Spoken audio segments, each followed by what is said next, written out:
Hey guys, Pete here. We're here to talk about Pluribus, Season 1, Episode 6, HDP. And we got some guests with me here today.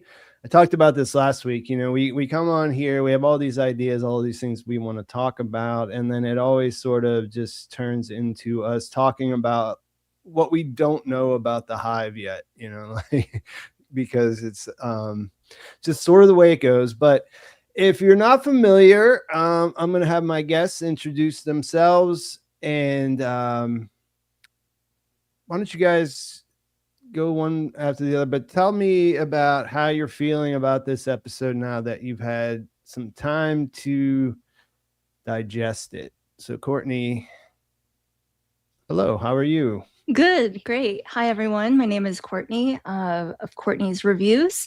I was here for, was it 1-4? I joined the live stream for that. And thanks for having me back, Pete. Really enjoyed this one. The beginning, I thought, went pretty much how I expected it to go.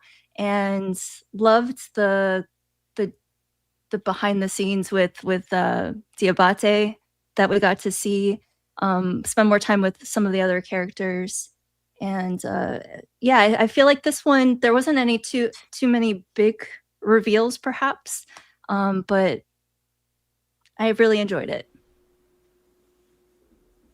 Yeah, I agree. I think the novelty of the way they handled the Soylent Green thing, I think, is the entry point. But what I really like about this, and why I'm really glad you guys are here to talk about it more, is the way that there's a lot rolled up in this episode that feels like, because I feel like we are transitioning towards the end of the season. We're literally in the back half of the season, but it also, I feel like it's subtle, but I feel like there's a real shift towards building to a climax, whatever that looks like for this TV show. So, hey Jim, how are you doing? Hey, I'm great. I'm Jim from Bald Move, like my name says. I run the Pluribus podcast along with my co-host Aaron over at baldmove.com.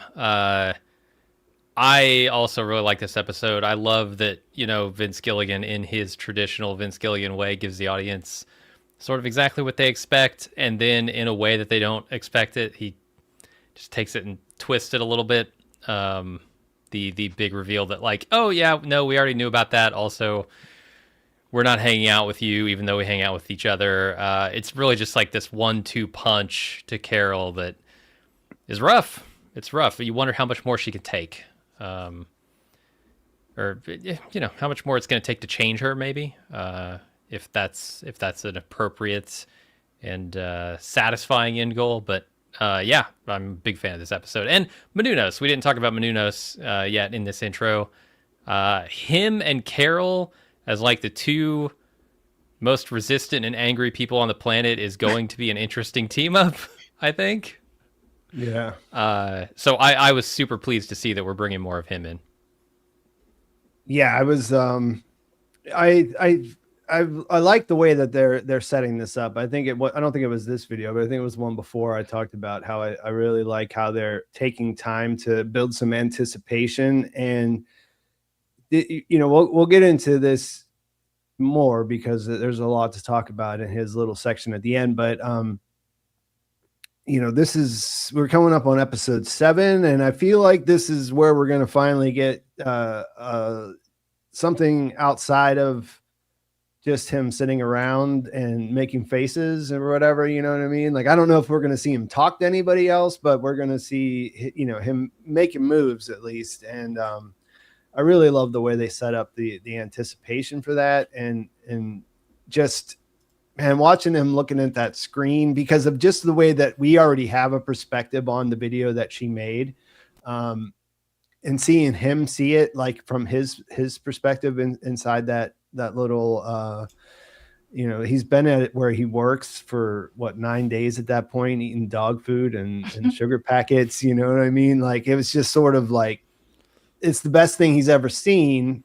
and it gave him so much hope and motivation. And it's just funny when you think about the fact that they sent that to the other 12 and they were just like, yeah, whatever, we don't want this we don't want this crazy lady around for our Zoom meetings.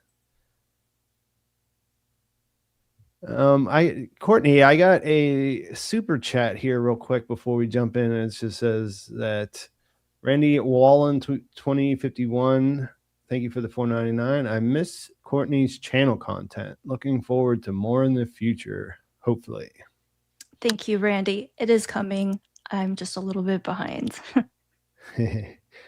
Well, that's one of the things last week, whenever you were not here, there were some people, saying, why isn't Courtney here? And I just want people to understand that, you volunteer, you had an open invitation, and you volunteered the spare time you had because you have a busy work schedule, so you come when you can, and it's not like, we're just like trying to limit your exposure on here or something like that, or trying to keep you away from your adoring fans. People are busy, it's hard. And so I appreciate everyone who comes on, because, it's a couple hours, it's Sunday night, it's pretty late by the end, and it's a lot of fun for me. But it's not like you guys necessarily get anything out of it except helping me do that. So it's a big episode. I know both of you may not want to stay for 3 or 4 hours, so we'll try to get through everything as quick as we can. I think we should. Well, one thing I want to say is in the front of this, and just because I was just going through to take all these screenshots again, and I really love the way that this episode looks. This is a director, Ganja Montero.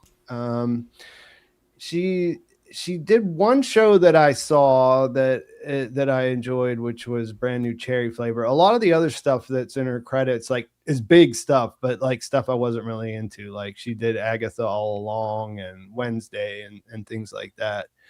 But yeah, I really, really liked some of the stuff she was doing here, and it's kind of like not really that important, I guess, now. But the beginning of this episode, I think, was really cool. How it's sort of like that.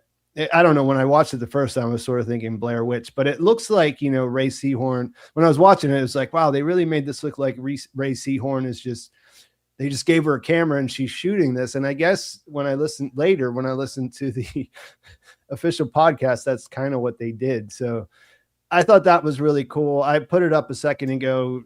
Vince Gilligan posed for the 3D printed head that's in the bag, the shrink back bag. You can't tell it's him. There's really no way that you'd be able to tell it was him, but he's mentioned in a couple places, so that's his cameo. Courtney, you said you knew somebody who was involved with making some of those props, or in your group on yeah. Facebook? There's an artist named Andy Linderkamp who has shared a couple of photos and behind the scenes stories. So he helped with the ice hotel. He helped with the roof and some of the more intricate designs. You can't really see it in the show, but really beautiful carvings of butterflies and things like that. And then for this most recent episode, he shared that they made 4,000 individual pieces of body parts, arms, legs, and the like. And they made them out of foam, and they carved them by hand and sanded them down. And interesting, I thought was kind of funny little tidbit that he shared was they actually ended up cutting off all the hands and feet off of the models that he made because they were worried we would spot it in the previous episode when she's looking. So I thought that was pretty cool. It's actually a pretty smart solution to that. I did notice that they're all sort of cut, and I think we talked about that.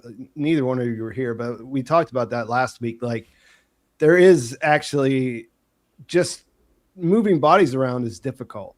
You know what I mean? So it does actually make sense to cut them up in manageable pieces.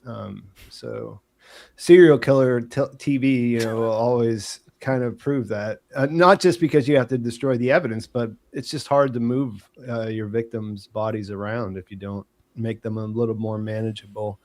Don't I know it? Speaking of directors, so I think let's start with Diabate, and he's sort of playing the lead role and is sitting in the director's chair of this elaborate fantasy he has going on in the penthouse of the Westgate Hotel in Las Vegas. One of the things that I thought of when I watched it was, and Jim, I heard you and Aaron talking about this in your podcast too, but how long is that fun? You know what I mean? Like I can see in the beginning, and to be fair, it's only been it's not even been 2 weeks yet. So I'm thinking, yeah, you're still on a high at that point. But like sooner or later, you sort of flip over to the other side and you just only diminishing returns, right?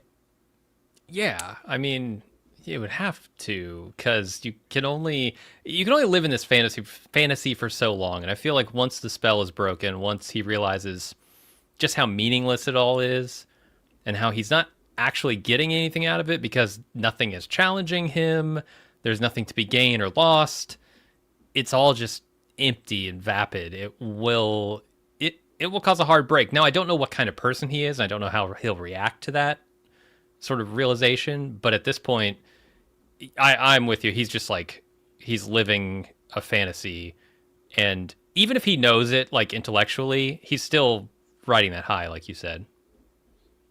It's just not sustainable. What do you think, Courtney? Yeah, when I saw this, I got immediate Westworld vibes, and this is like Disney World for him, right? So he's in his own amusement park, and they reminded me of the hosts in Westworld, where they act out scenes and everything, where the humans can't really be hurt, right? And they're always going to win.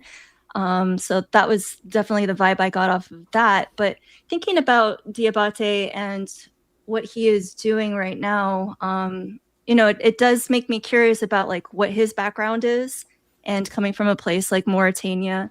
And I just did a little research, so I don't want to speak out of turn or anything, but from what I understand, like they don't have much of a nightlife. They don't have bars or clubs or things like that. It's a pretty strict culture. So for him, this is all brand new. It's like your 21st birthday or something. You go to Vegas and you're just partying. So, but I agree. I mean, how long can you go like this? Yeah, that's my biggest question about him is, what is his background? Because I could see it being one of two things. I mean, it could be an infinite number of things, but the two that really stick out to me as big possibilities are either he's accustomed to living this way, and this is what he's always done. He's like some prince level, entitled type person, or he comes from really nothing, and these have always been things that are so far out of his reach he couldn't have imagined having them. And now that he's in an opportunity, or he's in a position to have that opportunity, he's just reveling in it. Yeah, I don't think the show has really answered that question. I know in the podcast, the actor, I feel like he has hinted that it's the latter, that he's just doing. I think there's the idea of wish fulfillment, right? Because that's something that main characters sort of do in TV shows, you know what I mean? Like you watch them and they fulfill that gap for people who are watching or whatever. So I think there's that, like on the surface level, you see that with him, of just being like, wow, this stuff is not available to me before. And now I'm going to take advantage, which I think is very human and very relatable to a certain extent. But one of the things that I really liked about this interaction here was that Carol did all this work, and then she's set up for this huge disappointment when she gets here. But it's sort of like he has more information because he just asked them. Like he said, "Hey, John Cena, why do you guys drink so much milk?" Like there was no investigation involved. And really, like you could say, well, yeah, she doesn't want them to know she's onto it. But all the evidence to this point says that if you ask them, they will actually tell you the truth, that they can't lie. Like that's one of the things that she says in her thing. That's another thing I learned. They can't lie. but yet still she won't ask them, you know what I mean? So like it's kind of funny the way that he already knows this stuff because he asked, and she just is sort of like that sort of just goes over her head in a way, you know? Yeah, and I like how he kind of lets that information out. I'm thinking like if Lakshmi had this information and Carol approaches her, how that interaction would have gone. She would have been like, yeah, no shit, lady. Like she would have just been cursing at her and making fun of her and humiliating her. Diamante, there's something I really like about him. He seems He's like he diplomatic, cares right? about people. He's very diplomatic. Yes, he's like hedonistic in a way that I think makes him semi-repulsive, sort of. But also, it's hard to say you wouldn't do the same, at least for a little while in this kind of scenario. And the way he interacts with what we know as humans in this show makes me feel like he's actually a decent person. Like, he doesn't try and hurt her feelings with this information. He tries to like give her good news, like there's great news. They can't turn us. You know, they need our consent. He's kind of like coaching her through this sort of breakdown that she's having. Yeah. Yeah, I was surprised at his empathy for Carol, because prior to this episode, and certainly his whole little James Bond fantasy he's playing out, you know, it is very hedonistic. And one of the things I've always questioned about him is consent with the people that are joined. I mean, I know they said that they're open to affection. No affection is ever unwanted. But still, I question, can they actually really consent? Do they actually really have choice?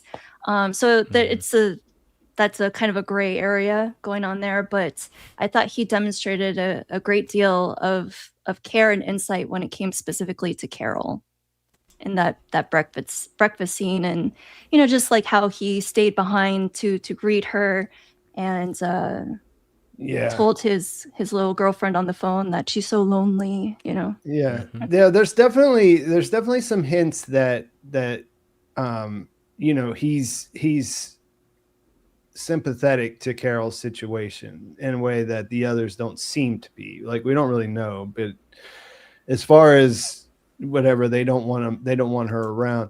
One of the things that I think is interesting too about him is, you know, whenever I was when I was thinking about him, I was thinking about like people in the real world that he is sort of like emulating or whatever. You think about a guy like Hugh Hefner, right?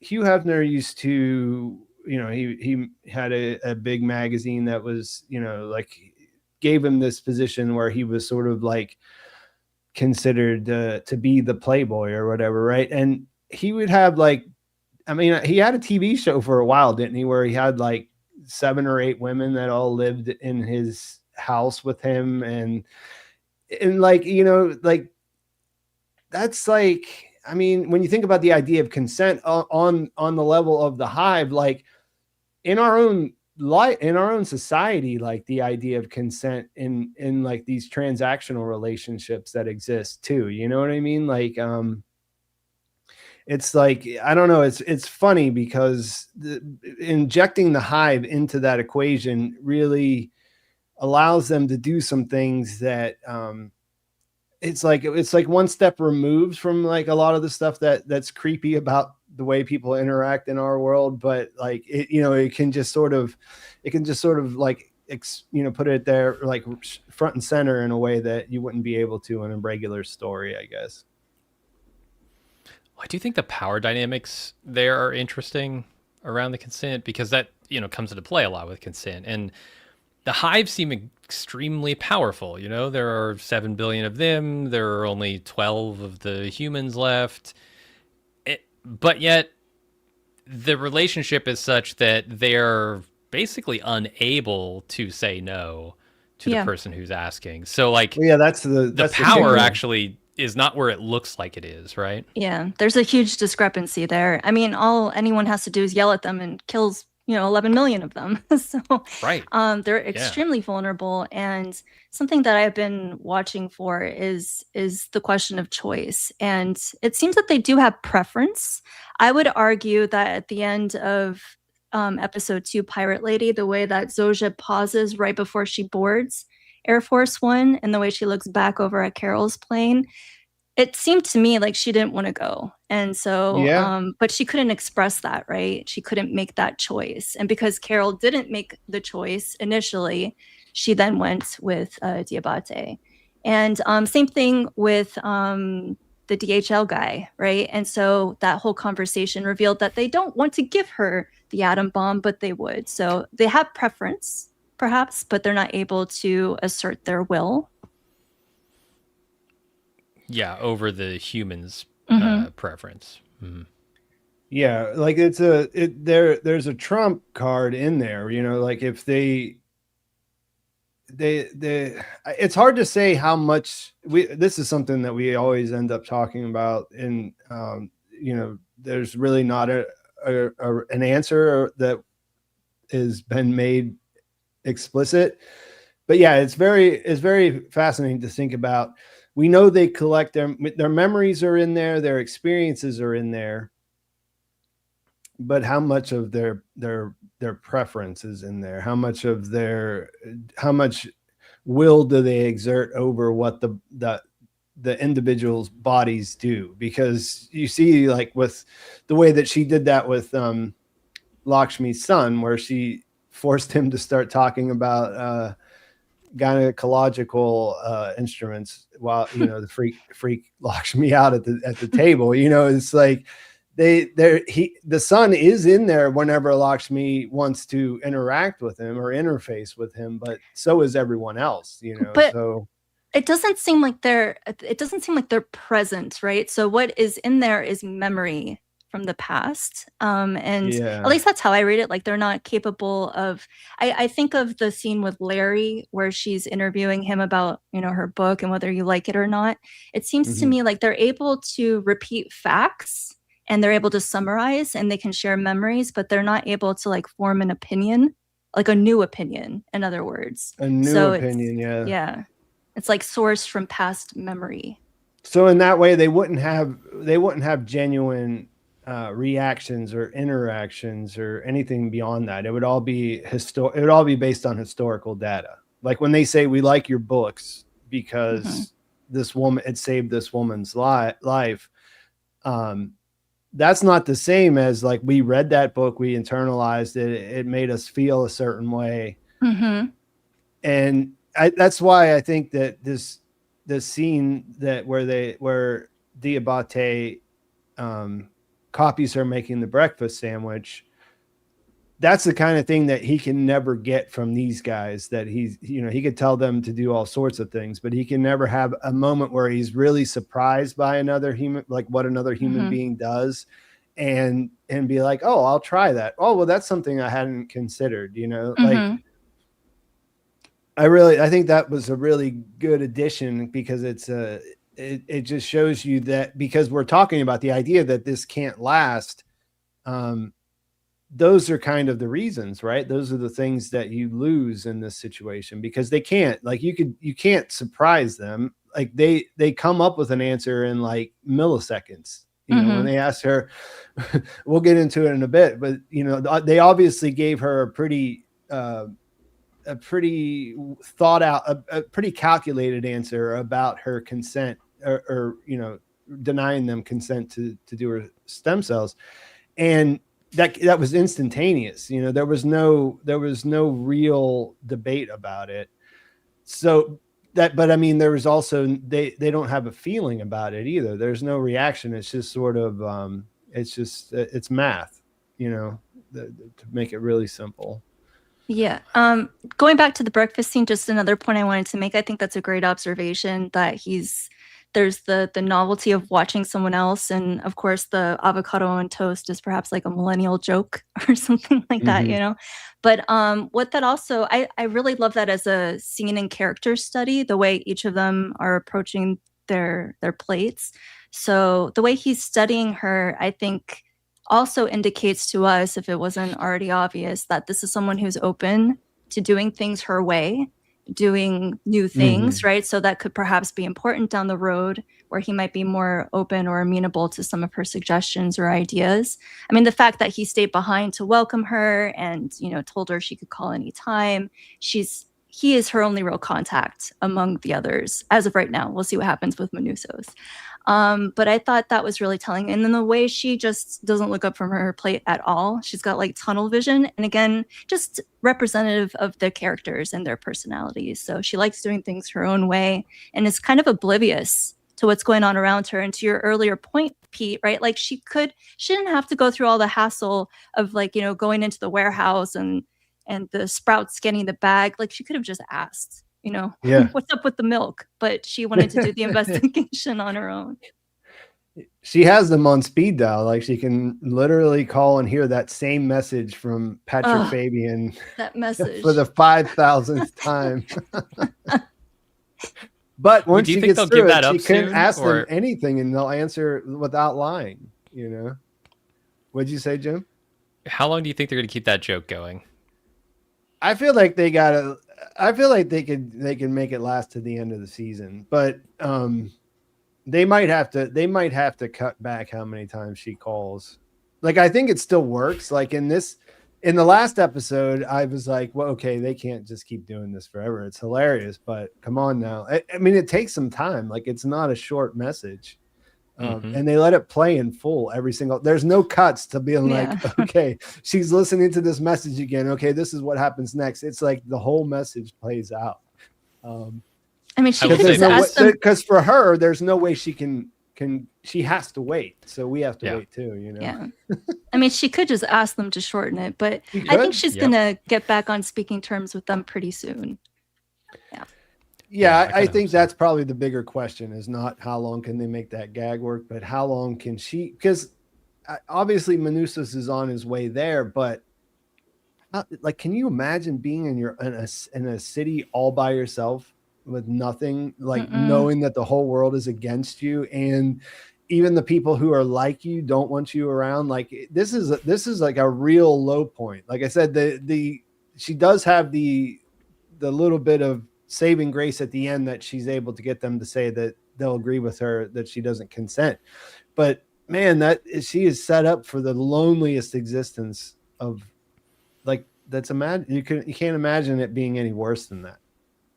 No, I felt so bad for her the way she goes into his bathroom and cries. Poor Carol. I can't imagine that level of isolation and loneliness. And the thing that was excellent was the way that she had to fake, like where she said, "Oh, I'll go get a different room and then we'll get back together," not thinking about that. Like you said, she's sort of oblivious, right? So she's thinking only of like next steps whenever the hive won't come back around until she's gone. So there's no way that Diabate, as much as he might be sympathetic to her situation, he's not going to let them stay away for long, right?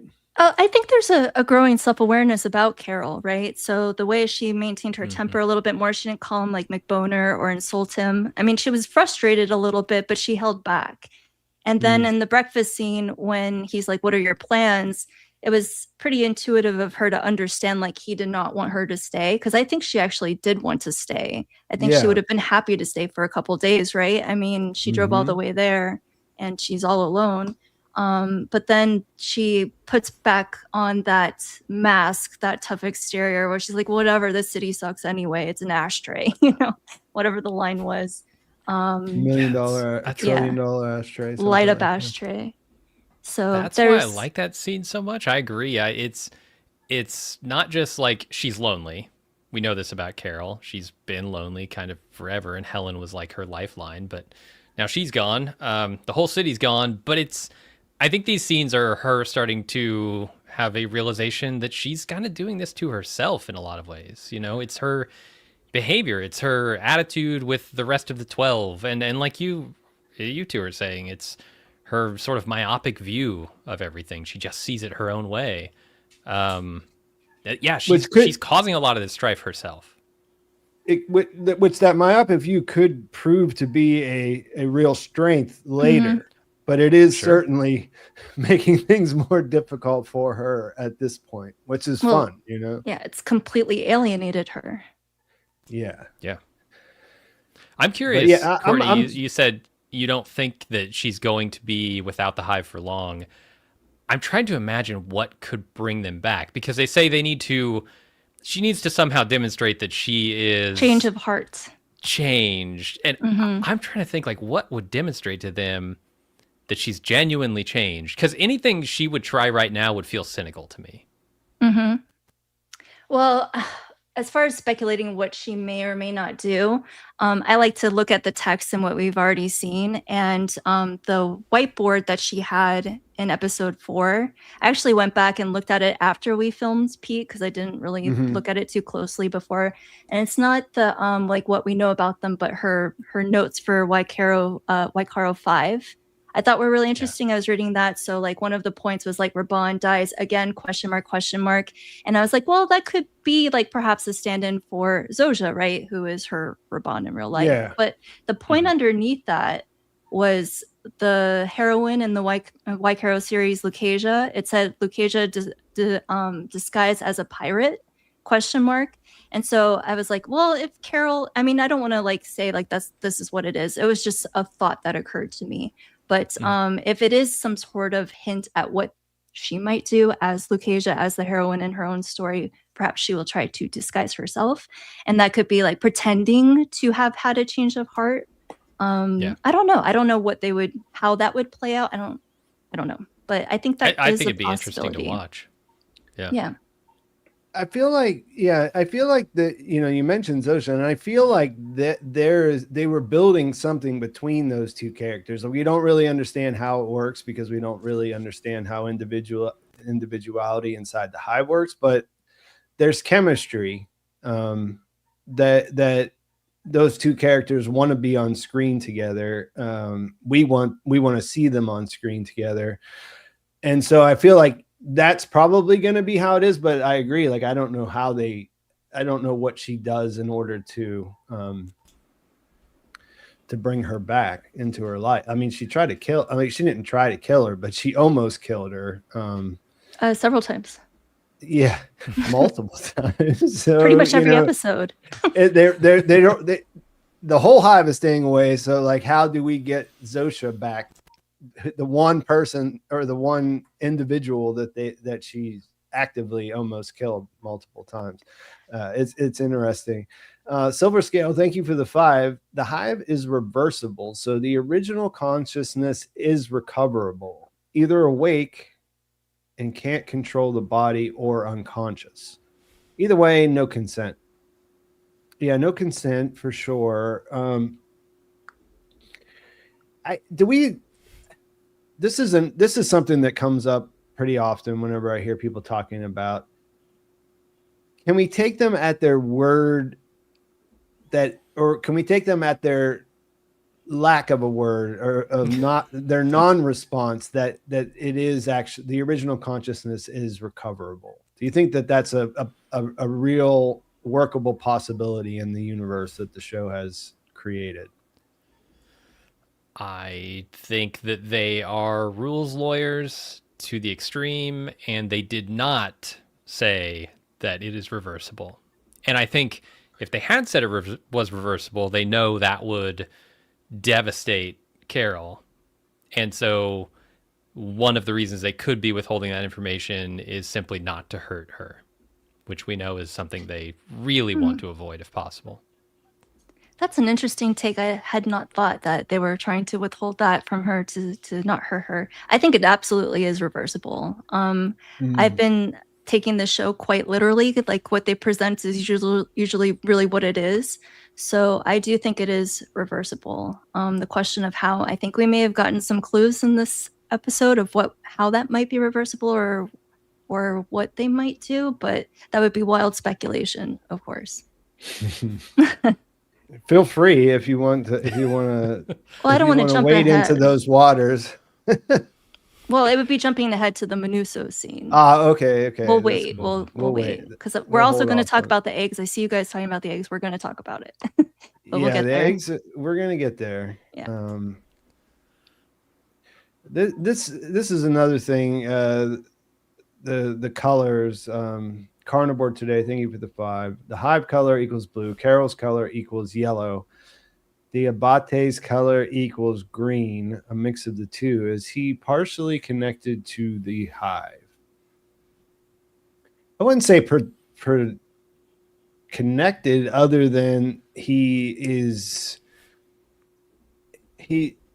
not adverse. Like, I think he made his statement about what we need to know about him on Air Force One. He said, yeah, nobody asked for this, but given the situation, peace on earth. No racism, nobody's committing crimes, nobody's in jail. These are all things that he's looking at the upside. He's saying it happened. Can't go back and change that. The world is how it is at this point. There's no changing that. So let's look at what they did that actually improved some things. And also, they'll do anything I want and I can have a different Lamborghini for each day of the week. So why not enjoy? Do you guys think there's something to this color theory? One thing I thought was cool was how the chips in the poker game were yellow and blue. Those aren't like colors that I would traditionally think about for like high stakes chips or whatever. So that seems like a pretty conspicuous choice there. Well, I know Helen wore a bit of green too. I haven't really thought too much about the color. I mean, I've certainly noticed the color, but as far as what it means, I think that's an interesting point, Carnivore today, that, he is a blend of the two because he has a foot in both worlds, right? He is Carol's only other connection right now. And obviously he's, I think, more entwined with the hive than, well, maybe not everyone, but he's definitely that. I mean, he only spends time with the hive. The other ones seem to perhaps have family members. I mean, still hive members, but I don't know. It's a good question. Yeah, I know that's something that was heavily discussed during Breaking Bad, was the color theories. And I guess I'm waiting to see if there's any real like big swing that they take with that stuff to sort of jump onto that bandwagon. But yeah, so that's far how I'm like you, Courtney. I've Mm-hmm. noticed it, but I haven't analyzed it or tried. I don't know that I don't know that I would say Diabate's color is green either necessarily. Like I've seen him in the one picture. He's certainly got a bright green suit on. Yeah, that's on the plane. And then in this one, he's wearing the white dinner jacket and the sort of James Bond. Yeah, I kind of think of him in that darker brown palette that he has. Like it's kind of earthy, which I guess would fit with green also. But like, I don't know. He's also kind of like a rainbow. You know what I mean? Like he has he's got a lot of color around the penthouse, like the stuff that he brought to the penthouse himself. Mm-hmm. So yeah, I don't know, but because I've seen other people say his color was red, and I thought the same thing. I was like, I don't know where you're feeling so, like where you can just sort of narrow it down to one.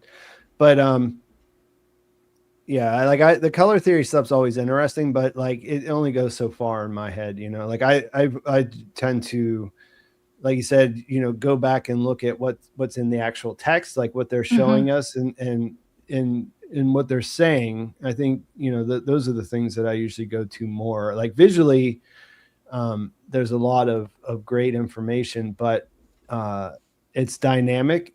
Whereas like whenever you think about the words people say and the choices they make as far as what they actually put on the screen, because I mean you figure like when you make a TV show you have way more like way more scenes and different things that you have to cut. You have to you have to sort of at the end you sort of have to cut it all down so that it fits the actual time frame that you have to work with. And so those choices, there's a lot of choices to what actually gets in front of us, you know, and like what they fight to make sure that is in front of us. And you can make the same argument for color, but I feel like color, like I said, is a little bit more dynamic because you can't control it to all the time, you know. I just one more point about color, though. I think the most interesting thing is Carol's colors, of course, because she is something of a loner, of a misanthrope, but wearing like bright yellow, a color associated typically with happiness and sunshine.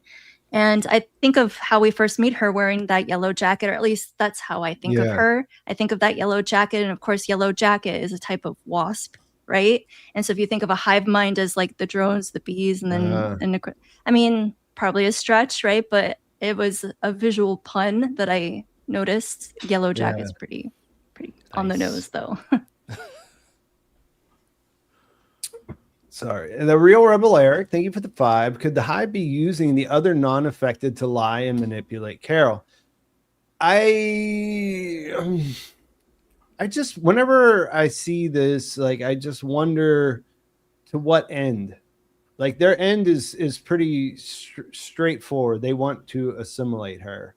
So how would the hive be using the other non-affected to lie and manipulate her in a way that goes beyond what they're already doing? Like when she was sitting there with Zosha said all the things that she said, and then the point is like, yeah, we're going to try to assimilate you. We have a biological imperative. It's not something that is up for debate. So where do they need to really lie and manipulate beyond that? Well, I can see that as a possibility, perhaps down the road, right? I mean, there's still so much we don't know about them and how they operate. And so we know they can't lie, but they can lie by omission, right? They can tell half-truths, right? They can manipulate language in a specific way that it's misleading, right? So the way that back in Spain, when Zoja says to Carol, we would prefer to be vegetarian, right? And then in this episode, she makes the joke like all the lawyers survived. I think that's an important point to keep in the back of our minds. And then, of course, should we go ahead and skip ahead to what she sees, or do you want to wait on the? We can go ahead. Yeah, let's do it. Okay, because we're almost at an hour, so let's get into it. So I'm sure probably most of you picked up, because I think we were all looking for it, but where they say that, yes, we know that we will not take stem cells from your body. They specified body, right? From your body. So again, it's really careful language. And so that calls back to what we already know about her frozen eggs being somewhere. So there's been a lot of discussion about that and whether they contain stem cells. And I actually looked it up. Yes, you can, they don't have stem cells in the eggs, but there is a process called parthenogenesis by which scientists are able to chemically divide or induce division of unfertilized egg, and they're able to pull out something called PESCs, which is parthenogenic embryonic stem cells.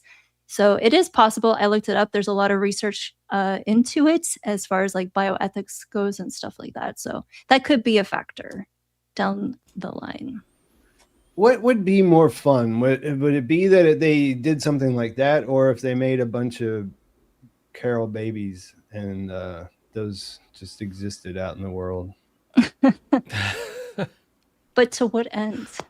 That's they true. couldn't get stem cells from them either until they grew up and could give consent. So that would be the yeah, that makes sense. You got me there. I just want to see a bunch of Carol babies. I want the final reveal of season 1 to be like, oh yeah, there's a bunch of. We're not 12 anymore. We have like however many. I don't know how that works. Like how many eggs that you bank when you do something like that, but they might be able to maximize the output in some way or another. There was one thing I was thinking of when we were talking about the Pluribus and how they're reacting to Carol. And I'm wondering if at some point they're going to have to develop some kind of, and we've seen them doing this already, some sort of defense mechanism against her. And whether that involves, like learning how to lie, or just like the super chatter said, sort of using the others to manipulate her in interesting ways. Because I keep thinking, like, how does a species like this exist on a planet with any other predator? Because how do you evolve to this point without just getting eaten? Yeah, Yeah, go ahead. Sorry, I didn't mean to interrupt you, Jim, but yeah, or they're You're going to good. starve to death. They're completely defenseless, right? They're a helpless Right. species. Which makes me think that there's something more under the surface there, that they can sort of adapt in interesting ways, and we just can't. We aren't familiar enough with this type of organism yet to really think in those terms. But maybe Gilligan has sort of rattled that around in his head for the last 10 years and come up with something. Well, first, I definitely don't want to overlook this idea of what you found out, Courtney, with the eggs, because that's something that I looked up, and I looked it up in that light of, like, can you harvest stem cells from eggs? And the answer to that question is no. So you found a way that they could do that without actually. They just need a technicality, right, to where they could somehow say, well, we're not violating your autonomy by doing it in this way. I mean, it's still a challenge, right? Because they can't, I keep thinking of her statement of tell them to eat a fucking apple. Like, they can't. They can't actually do that. They can't pick an apple, right? So, but they can collect one that has fallen. So they could collect her fallen eggs, right? I mean, those are but I wonder what the clever, you know what I mean? Because she didn't, her eggs didn't fall. She put them somewhere for safekeeping, and there were probably, there were laws in place that other people couldn't use them. I guess that's out the window, but they would have to have a clever reason for being able to just take those and use them for whatever they want, right? I mean, that's a good question. Like, where does consent begin and end? Because, of course, you think back to how they spread the virus initially to begin with. They didn't get consent kissing people. They didn't consent, crop dusting them with, hive mind virus. If you think about it, the janitor was it was like questionable about the security guard guy, the soldier, but the janitor definitely was not into the idea of the male lab guy, kissing him or whatever, that he totally forced himself on him, like the woman did too. But like I said, I don't know, maybe it looked like he was like up for it or whatever, but like either way, that's not accidental that they did it in an intimate way, and it wasn't something that they said, hey, can I give you a kiss? It was, they just walked up to them and did it without any consent. So yeah, I think that calls back to the question of the biological imperative that they keep talking about, right? And so when you think of like what a virus is, and I know it's not exactly a virus, but like a virus, its goal is to replicate, to reproduce, to infect others, right? So, and then of course Zoja told us that they see Carol as drowning, so that is something of an imperative to them to want to save her and convert her. So this question of how they're going to go about doing that is really interesting, since they know they need her stem cells, but they cannot extract it the way that would be traditionally done through the hip. So the question then is of how do they do it? Because I think they're still going to try to do it in some way, don't you? Yeah. Yeah. What do you think about that, Jim? And I think you nailed it. It's the fuzzy intersection between consent and biological imperative that makes this so interesting. And it's kind of, I don't know if this is only going to be the early going in the show, and eventually they're going to define the rules enough around that stuff that we're going to say, okay, this is what they can do and this is what they can't do. But for now, I'm really enjoying, like, these are the questions that I love to ask.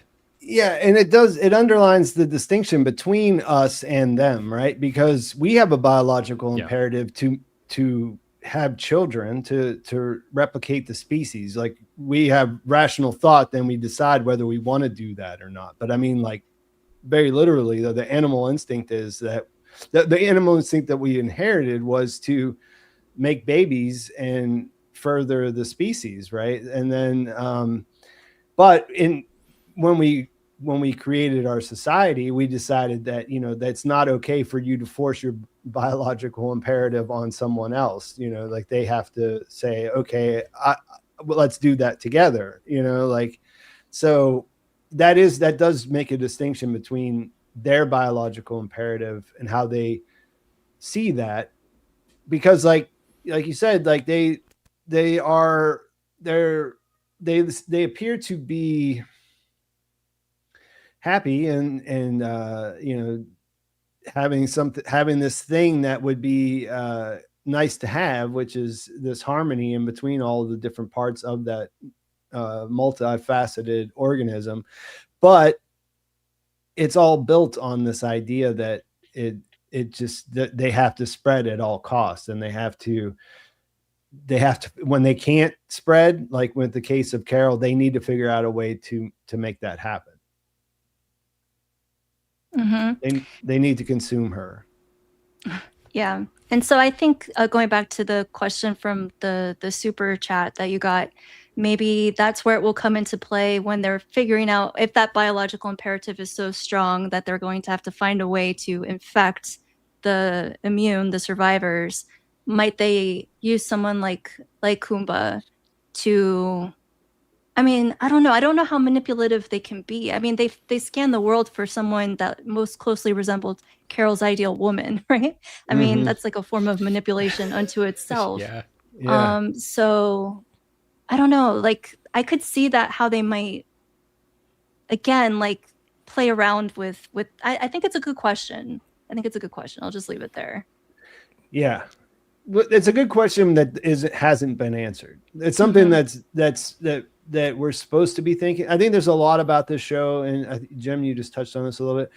What's fun about this show is that that's where it kind of hangs out. That's where it kind of excels, is that knowing what it wants us to think about, knowing how we're going to think about those things, and then trying to continue to surprise us through, in this case, and with the eating people, like, they delivered the obvious answer, but then they said, well, this answer is not important for the reason that you think it is. It's because nobody really cares except for Carol. And it just further ostracizes her from the group that she so wants to be a part of, Yeah, and they're kind of like spiraling around answers to these things. Like, the thing that really stuck out to me was them saying they couldn't program robots to harvest food because they would have to program them to kill the plants.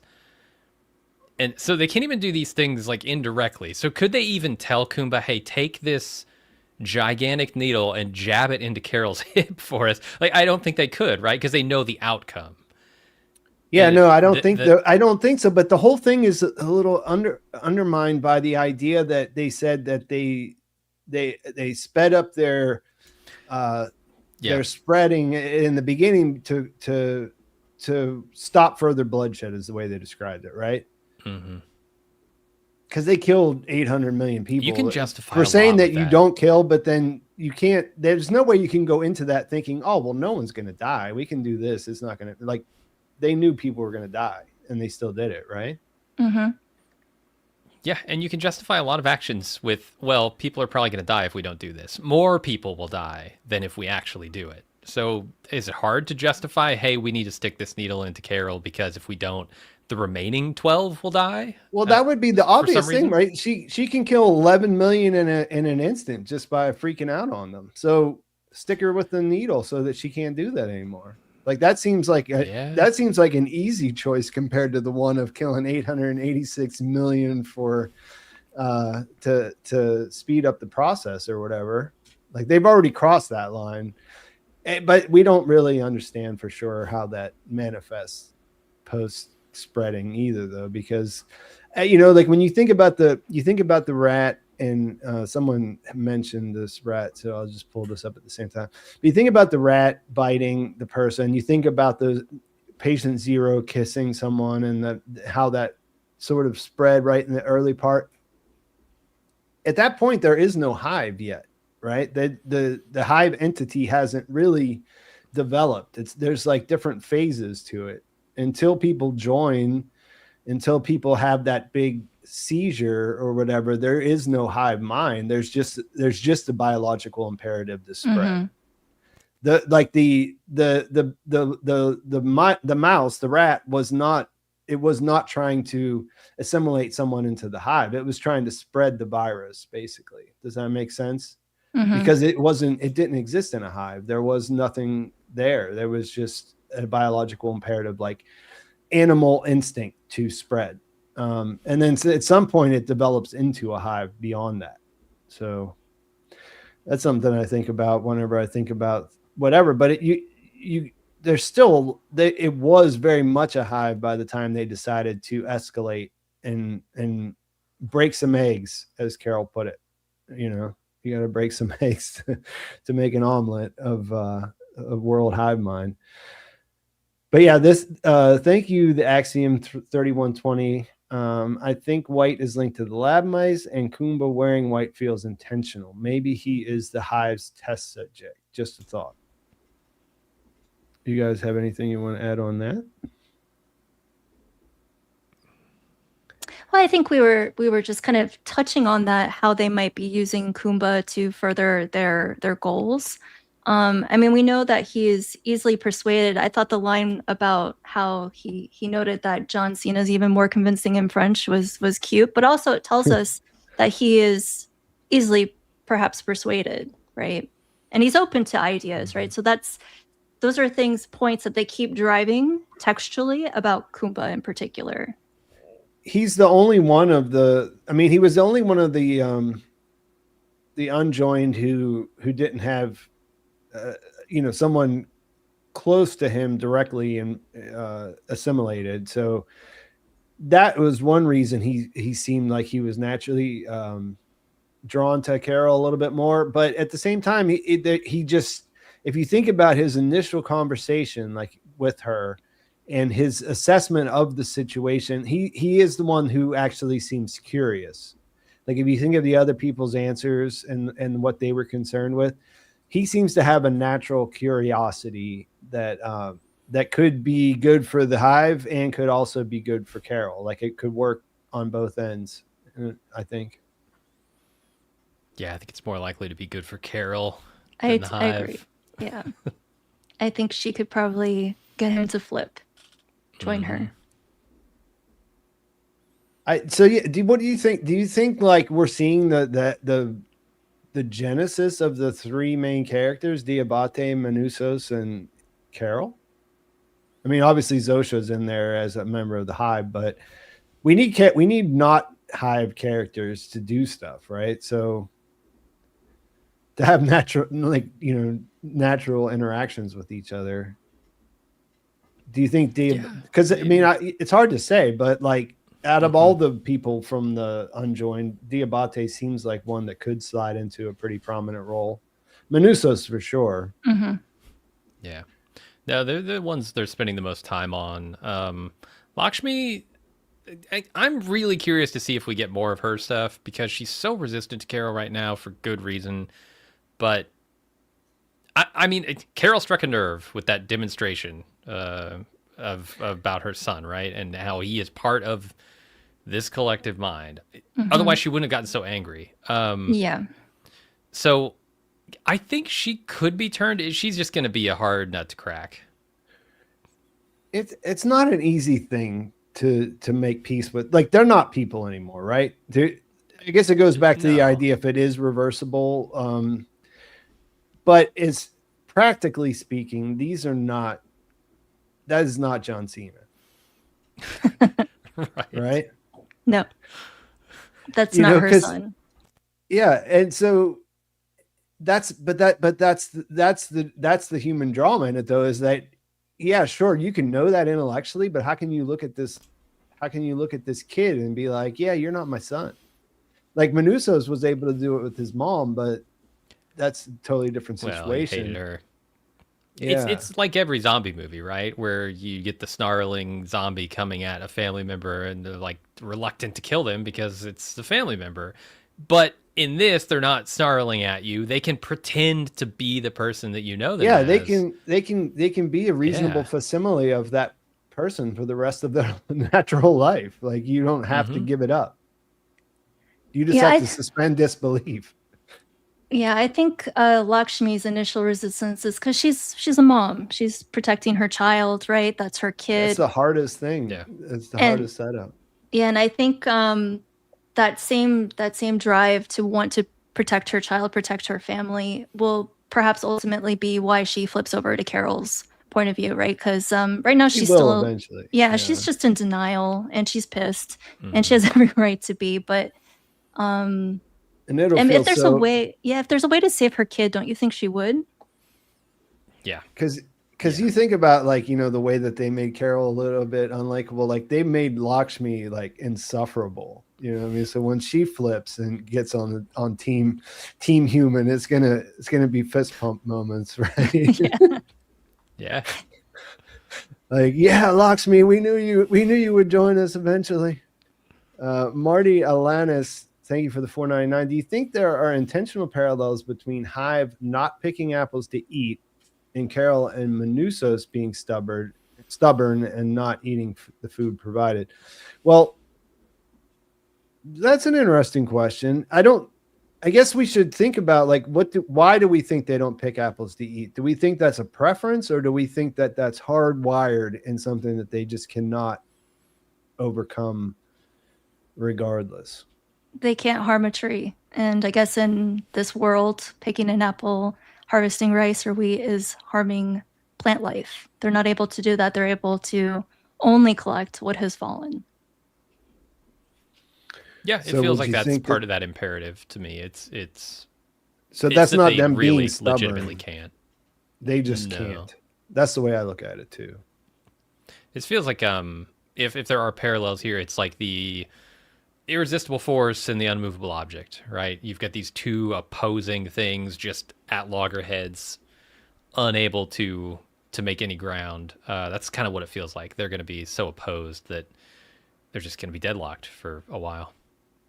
Yeah, I what I liked about both of those things about Carol and Manussos were different, but like, you know, with Manussos it was funny because he didn't want to give them an inch, you know, he didn't want to be in debt to them at all for this food, but then he's eating dog food, you know what I mean? Like it's like just straight up like, I don't want to be your pet, but I'm going to eat pet food instead, you know what I mean? And like with Carol, the obvious thing of her being like, I want to be independent, so fill up this whole entire store for me.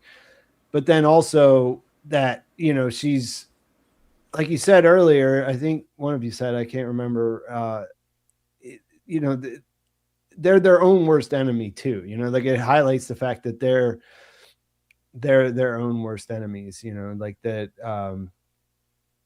the answer is right in front. I mean, I think that shotgun scene in the last episode was really great for that. You know, like the answer is right there, but you know, sometimes it's hard to see because of the way that you're just wired to interpret a situation, and you know, you get a little bit of distance, a little bit of one uncomfortable night's sleep in the front seat of the car, and then you can see things differently and see that they're, you know, you have to get out of your own way. I think that's one of the things that I got from the parallels between Carol and Manussos is that they're both they are stubborn, and that will probably end up being an asset, but it's really making things difficult for them in the early going.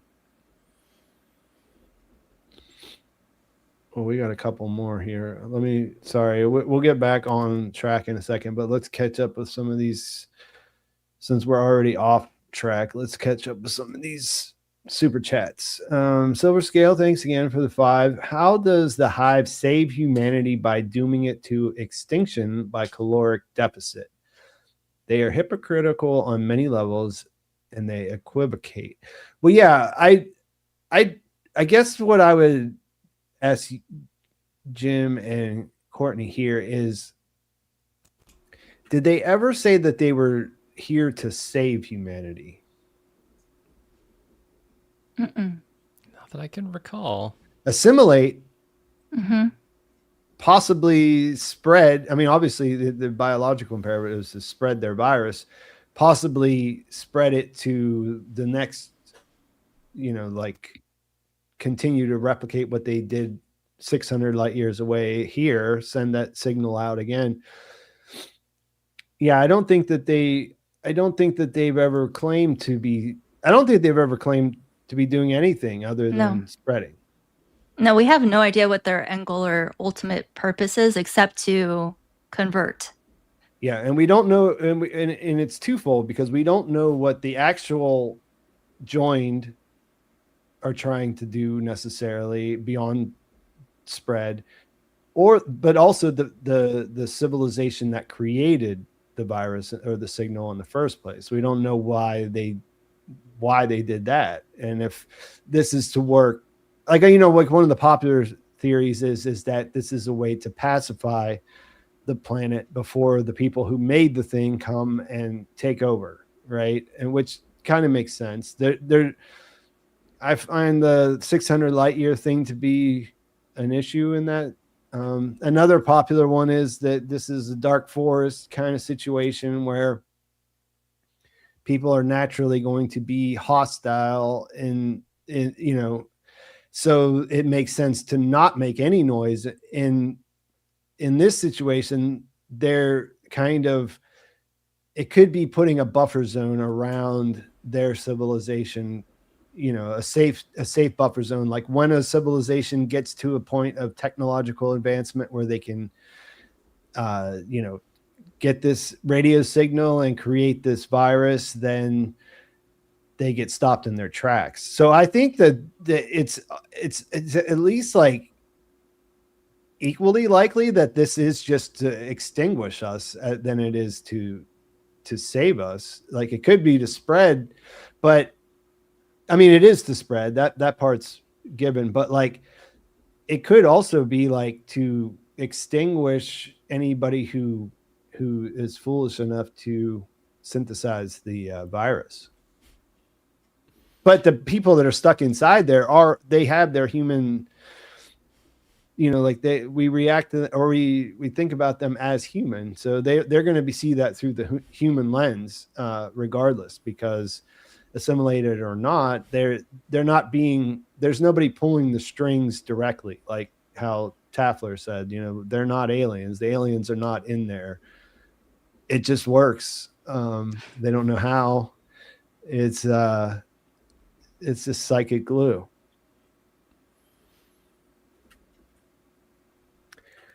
Randy Wallen, 2851, thank you for the $9.99. Is, if the hive is hyperlogical and just about math, why did Cena's graph show giving fat hives more calories than others?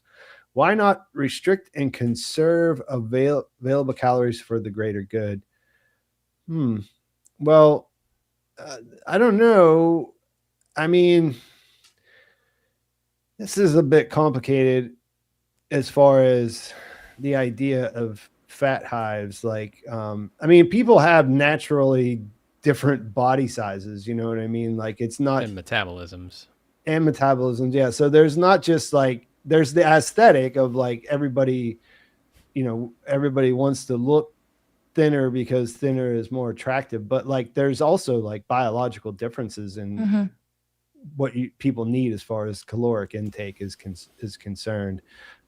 Plus, I mean, they do different jobs and different things like that. So if you had someone who has got a job where they're required to burn a lot more calories than say someone who sits at a desk for their job all day long or whatever, you know what I mean? Like there would be considerations that would go beyond. I mean, you would think that they are post, like, doing things for just completely aesthetic reasons or whatever, right? No, I do wonder if they're going to allow John Cena continue working out, because that seems wasteful, right? Like, yeah, that's a more interesting question to me. Like, how how do you say that that's a valuable, or that's worth Right. Resources. that caloric that caloric output? I think they should bring John Cena back in like 6 months of Showtime, and he should be way skinnier, way less muscle. Because that's the thing, like with your metabolism, muscle contributes to your metabolism. So the more muscle you have, the more calories you need to consume just to support your body and your life. But that muscle's naturally going to come off him if he stops working out, and eventually his caloric needs will drop. And I assume they'll taper down his HDP over time. Yeah, that's what I was thinking. Probably they have figured out like the safest way to reduce the amount that people need based on their current size, right? So that way no one is uncomfortable or it doesn't put their health at risk. Yeah, that's one of the things that kind of sucked. That kind of was frustrating to me, and I'm sure that it's it was supposed to be that way, but like because we get the idea that they're all going to starve out through Diabate, you can't ask the questions like, why would you let that happen? What is your plan as far as conserving the amount of food that you have left? How are you going to choose who's going to die? You know, like there's so many questions, so many follow-up questions I have to that piece of information that were completely nipped in the bud because it came down secondhand. Can you imagine all those questions having to go through Patrick Fabian every time? Hours. We could spend episodes just doing that. Like it makes me makes me laugh. It warms my heart every time that I hear it still at this point. But like watching Carol experience it is also a lot of fun because she looks like she's about to, like when I was taking the screenshots today, I was reminded at how she is just sort of like jumping out of her skin while she's having to wait for that.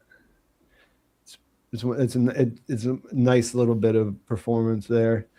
What do we got here? We have no evidence that this hive confirmed the information about stem cells. Could it have been Diabate conspiring with the hive to lull Carol into a false sense of security?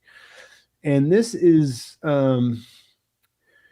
ARS 5000. I have no idea what that is, but the color is red, so I feel like that's a very generous amount of a donation. So thank you for that. NEGIGIC. So this is another one of those ones where the tone is suspicious of the hive, which I get. But what would the motivation be to have Diabate conspire with the hive to local? I mean, like, so the idea here is that they're going to get access to stem cells regardless.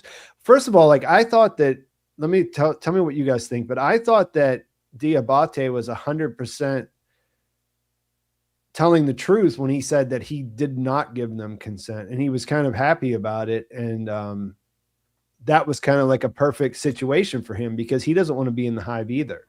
No, he can't, play like he is. And just to answer your super chat, they did confirm it on the board when she calls and she says, is it true that, and then they said, yes, Carol, it's true on both counts. So on both counts. Yeah. Yeah. That was confirmed in the show on their light up board. Yeah. So that's why I was a little bit confused about their first sentence here because, I don't. What are they trying to do? Like they want to, like, what they want to do is they want to assimilate Carol, but in a way, Diabate presents as an ally in not being assimilated here. So they would have to have him pretend like, yeah. It just seems a little bit convoluted the further I go. I feel like instead this scene was setting up Carol and Diabate eventually working together. That's sort of what I came out of the scene with. it's going to be a long, just like Lakshmi, you know, like we were just talking about, it's going to be a long road to turn back towards humanity after, because they get very specific, like as we've laid out, I don't have to say them again, but they get very specific things from this situation that they're going to have to give up in order to go back on team humanity. But as I've said before, you know, I don't think the show is trying to make us choose at this point, but I don't see how you make a television show that doesn't eventually say, but humans are we want humanity to persist. We don't want it to get absorbed into a hive mind. You know what I'm saying? Mm-hmm. So I thank you for the question here. I do think that was I think that what the hive does that we should really be paying attention to is the way that they manipulate things while still telling the truth, how they stretch that, how they mess around in the margins, how they, you know, like I think that they are honest. I think that they have stated their goal as far as what happens to these unjoined. I think that they also have a real fear of Carol and what she can do to them. So they have to do this. They sort of have to cater to these unjoined to mitigate that. I guess we don't know for sure, but I would imagine if Diabate just all of a sudden started flipping out on everybody, that he could have the same effect, right? Yeah, I would assume so. Carol's not unique in her. I mean, she's not like got some kind of thing that makes her extra lethal. It's just that she was the one who flipped out first, right? I do wonder on the topic of manipulating Carol via the other humans. I do wonder what would happen if someone like Diabate were to consent to having their stem cells harvested and they were joined rather. Potentially they could just continue to act the same way they did before. So if Diabate were joined, he could continue to act like Diabate and kind of fool Carol. And he might not be able to lie. He might not be able to eat or to kill a cow to eat a steak. He might have limitations, but maybe he could disguise those enough to manipulate Carol. Well, I think the Peruvian... Yeah, I think the Peruvian woman would be the one who would certainly have said, okay, take my stem cells. Let's do this. I want to be with my aunt and my grandma or whatever she said. And, you know, so, and I didn't mean to cut you off, Courtney. What were you saying? No, just going back to what Jim was saying, the idea that they can pretend, I think is an interesting question because we got to see them role play, right? So we know they are capable of acting and performing. But is that something they can do of their own volition, or is that something they have to be instructed by an immune person to do? I mean, because like the one guy with the eye patch fell out of character, and Kumba was like, you know, stay in character. So I'm not sure that they could do that of their just them deciding to do that without someone telling them to. Sure. Yeah, it's just I was trying to spin that around in my head, like how could they do this? Maybe. Yeah, because it doesn't involve, like I said, that I think that was a good question, but at the same time, like it starts getting a little convoluted whenever I extrapolate to the next step. So maybe it's just a me problem, like where my imagination isn't, broad enough when it comes to some of this stuff. But one thing I think that, like I said, I think those are the things that we know about them.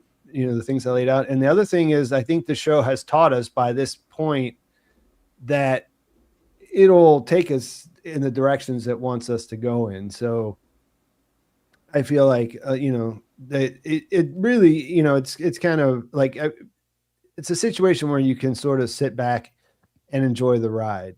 People won't do that. Like, that's human nature to not do that. But I feel like each week we sort of go through this cycle of them. We're like, oh yeah, it's exactly what it looked like. And it's about these characters. It's about people reacting to this situation that nobody really understands, and how that manifests across this very small group of people who ended up being immune.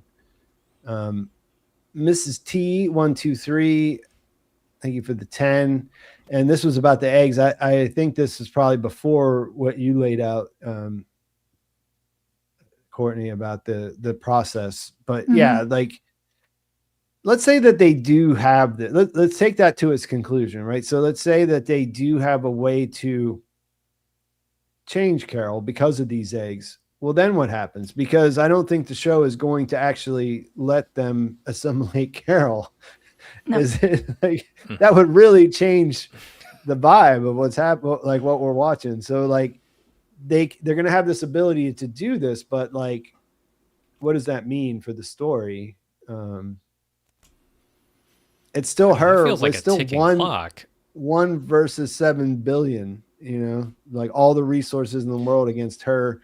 Her ability to get angry and cause them harm, which doesn't really benefit her in any way. You know, it's not like she could kill them all and be the last person on Earth and then just also die herself at some point whenever either her life hit its natural, or, you know, the animals took over and they rushed her, or, you know, she just died of old age or whatever. Like, yeah. So I do wonder where things will go.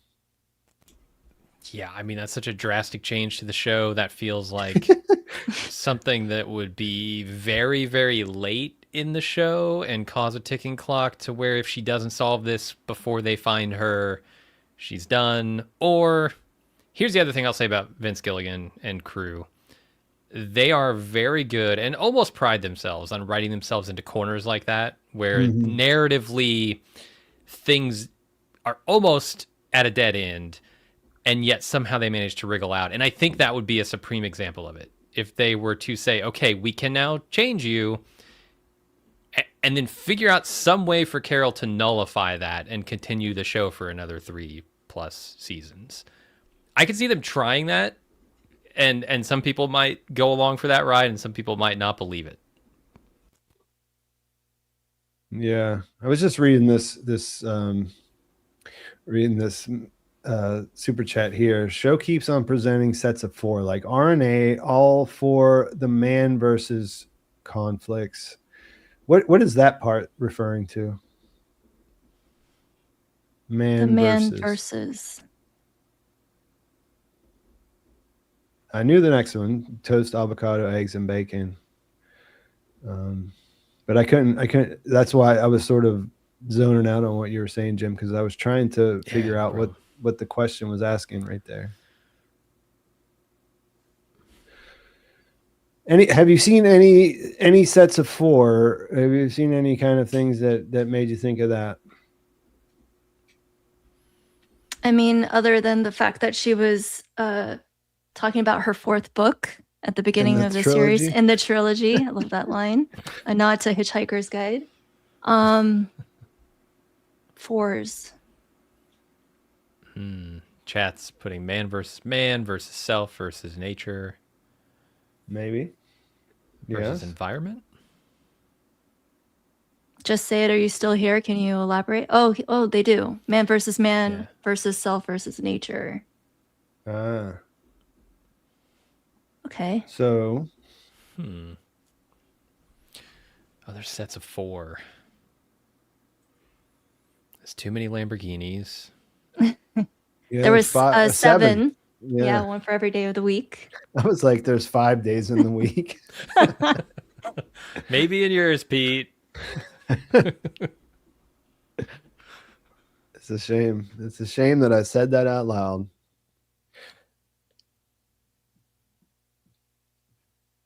The Lucky 50/50, thank you for the 5. Do you think Vince Gilligan will have the aliens who sent the signal show up, or will he keep it focused on the human drama relationships? I think the latter for sure. I don't think there's really an upside to, unless he had that built into the idea. There's really no upside to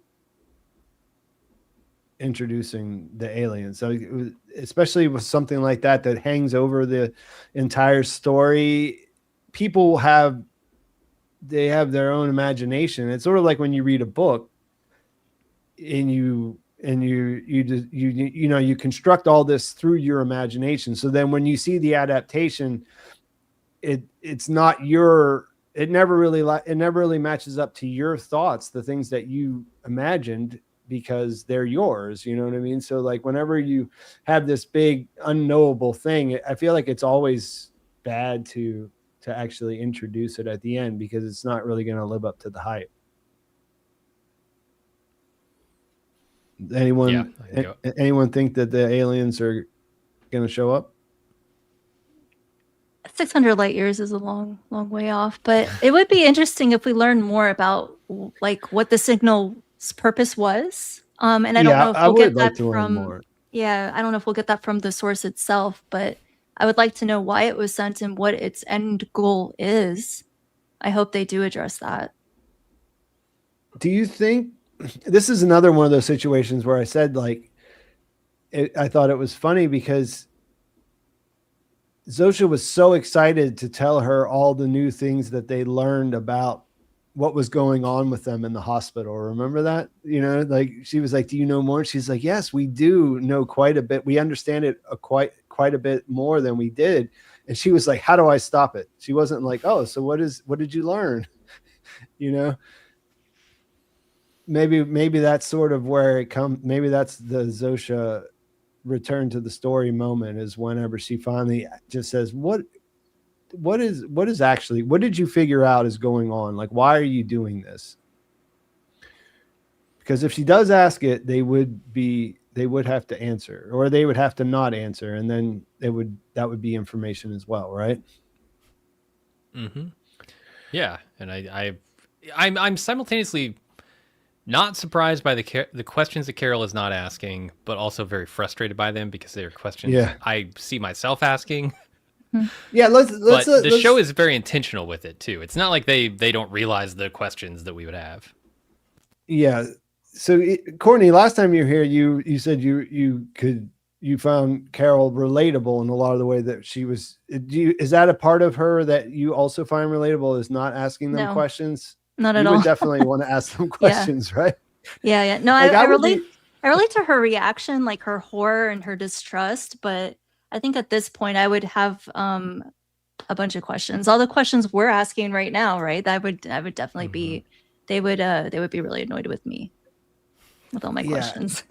I think I would make it a point to annoy them. You know what I mean? Like, and I think she'll get there. I feel like part of the way that this show has the timetable on this is that we've been sitting around with it for 6 weeks, and Carol has not. You know, Carol has only been 12 days. Yeah. You know, so it. You know, like there's a bit of transition, but I do feel like I would be asking way more questions. And I mean, before they left town, you know, not after the fact. Well, she might now that she knows that they have been true to their word. So they did send the videos to the others, right? So she wasn't sure that they were even getting them. Yeah. So she just found that out, and she also found out that John Cena volunteered what was in the milk, right? All he had to do was ask. So I think she'll still be suspicious, and she should be. Right. But I think perhaps the knowledge gained in this episode, this was Carol learning things, and she'll be able to use that knowledge, hopefully, more effectively in future episodes. While she's completely by herself in Albuquerque, but I mean, she still has them on speed dial. Patrick Fabian's still waiting for her to call in. You mentioned Cena again, and I was just thinking about that was such a great line delivery where he's HTP, human derived protein. Yep, it's pretty much what it sounds like. That white powder, it's people. Yeah, I love that. It appears can I jump in and piggyback on that, because I think you're right. A lot of this stuff that happened in this episode changes Carol's mode, I think, a little bit. Like, she's been in panic mode. I think if you look at that episode where she was foolishly unable to pull the shotgun out because she didn't see the button and she didn't realize she had the keys to her own stupid handcuff. She's just been panicking for these last 12 days because everything's gone wrong. The humanity is basically gone. Helen died, which I think has driven almost entirely has driven her actions and desire to just really attack this thing. I think now that she has sort of been completely abandoned by everyone, including the other humans, and she's got some time to reassess because what else is she going to do? She can come out of panic mode a little bit, and I think, like you said, Courtney, start asking those questions. Mm-hmm. Yeah, last week Bankole said that he thought that was the conclusion of the grief arc. Not that her grief was done, but that her being distracted by it in that way, like she got to write the ending to that part of her story. She got to put those paving stones and protect Helen's body from the wolves. And of course she'll still be grieving, but not actively anymore.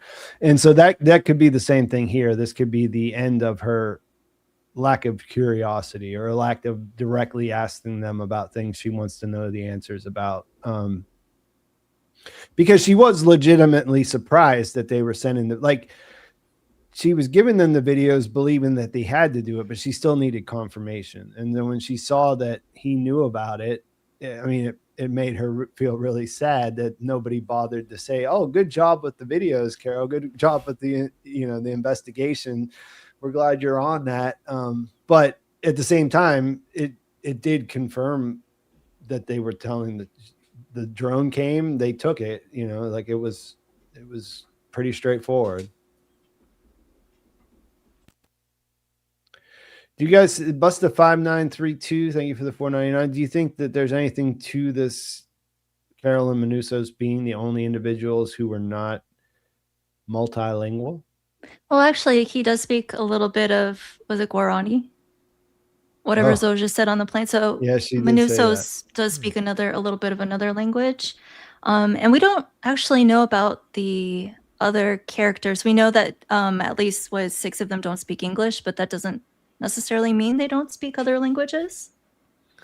Yeah, I feel like in some ways English is unique in that it would be the only language. Like a lot of people who speak English, it's the only language they know, but that has a lot to do with the fact that our country is by area is really large. So we don't neighbor any other, a lot of people know Spanish now because, people speak Spanish in Mexico, obviously, but think about how far away, in most of the places where you grow up, you're nowhere near that border. You know what I mean? It's only that way now because of migration, so but a lot of other places in the world where you live, someone not that far away speaks a completely different language. You know what I mean? Yeah, that's true. Also, Carol can curse you out in another language. Yeah. Don't know how fluent she is. Yeah. But I think I was just going to say, I think the point of communication and the difficulty of communication is central to the show, of course, and how to navigate difficulty in communicating with people who don't speak the same language. I loved, just to backtrack a little bit, when Carol is with Diabate and she finds out they've been leaving her out intentionally, and how he's trying to kind of soften the blow, like, hey, maybe they were offended that you excluded them. The way that we comport ourselves and we communicate with others and try to connect with others in this show, I think is really, obviously it's a big theme, right? And Carol's limitations with that, which is so interesting being a writer, so you would think she would know. I guess she doesn't know this audience. She knew her audience really well. She knew how to write for her romantasy people, but trying to connect with people from outside of her sphere, outside of her world, beyond those borders, like you were saying, Pete, is where we're going to see the most character growth for her, I think. Yeah, there's another one coming up that's about that. So hold that thought. Just real quick, Neomanic TV. I think that he thinks the eggs are, or he or she thinks the eggs are a red herring. Does that feel? Does that feel like a Gilligan thing to do? Is to have like a true red herring? I mean, I think they're going to be important, whether or not that has anything to do with the stem cells. I mean, we're speculating and we're just going off of the information we already have. They could be important in a completely different way. Yeah, because when they were first carols. introduced, you could make an argument that it was just about the character, but now that it's gone into, now it's more. You know what I mean? Like now it feels like more because we're talking about biological material that they need, and that's been introduced. You know what I mean? So like, I don't know, but to get back to the I don't think that doesn't sound like a thing that I would expect, but you know what it reminds. What I could potentially see it being like is the rice and cigarette from Breaking Bad, where that thing spent so much time just circulating, and I felt like they didn't really know what they were going to do with it, but they knew it was there, and eventually it came back to such great effect. I don't see the potential like end game for that here, but I feel like it could be something like that. That's a great point, because I think what I've learned from watching these shows closely is it's not that they have everything figured out. It's that they know how to, like you said, they write themselves into corners, but they don't cut off their options. You know, they know how to write in a way that they have options and they can do things. And so the eggs, they might not have knew exactly why they were going to put that into the story initially, but they were like, we could do this. You know, they're talking about like they're in a frozen air, place. They're talking about this relationship that's a secret to us up until that point. Showing us a different side of who she is and how she interacts with her. You know, I mean, there's like so many different things going on there. So you can throw that in and it's something you can use. You don't have to lock it in right from the beginning, like what this is going to be for the story. It's a tool that you can use, or a thread you can pull, you know what I mean? So, we'll see. And when you can give it character weight too, you don't even have to use them all. You can just put them out there, and then whatever you need, you just cherry pick. Yeah. So in that sense, it could be a red herring, but I just don't think that that's consistent with what I expect. Courtney doesn't agree. Well, no, it's not that I don't agree. It's just that my question is, how did they figure out that they need stem cells to be able to do this? So how could they have figured that out if they have they tested it out? Like, how do they know? Oh. So, I mean, maybe her eggs are already in play. Maybe they've already been experimenting with them. Maybe they've done it to, I hadn't thought about that. The woman from Peru. The Peruvian woman from Peru, yeah, maybe she has been joined. I don't know. Well, I don't think so, because he still said that the number was still the same. He didn't say. Okay. Yeah. Because when he's talking about getting together, the 12 of us they say 11 because Manusos doesn't join, but you would think that he might there say something that would show the hand. I don't know. But that is a really good question. How do they know that? Okay, so yeah, I said we were going to come back to this idea. So the miscellaneous Gab, thank you for the 5. We know the hive won't come back until Carol has a change of heart. I wonder if she'll have to fake one out of necessity. So yeah, that's what I was thinking. You guys were talking about this earlier, and that's what I was thinking about this bit here. If she's coming back to them, and she starts to ask questions, she changes her thing. I think it's interesting to think about how we don't know if we could trust Carol in the same way that we could trust the hive, right? Because she is 100% capable of manipulating. And so therefore she could absolutely pretend to have a change of heart and there's no, since she doesn't share scenes with anyone or discuss her plans, we could not know as well. So that's kind of a fun idea to think about. Yeah, and Gilligan absolutely did that in his other shows with like Walt and with Jimmy. There were several times we had no idea what they were up to.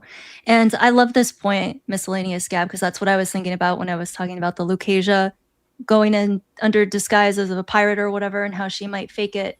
And something else I've been kind of thinking about, how Carol relates to the world. Yeah, and how Carol relates to the world. I mean, outside of Helen, it seems like it was very limited other than her fans. She didn't even have a cell phone, her own cell phone. So this was someone who really kept to herself, but she had the capacity and the ability to certainly be pleasant and be amenable. So she was very kind to her fans and took the time to sign all their stuff and pose with them and take photos. And then, of course, in private, we know how she really feels. So I think in some ways she might think of the Hive as like her fans, right?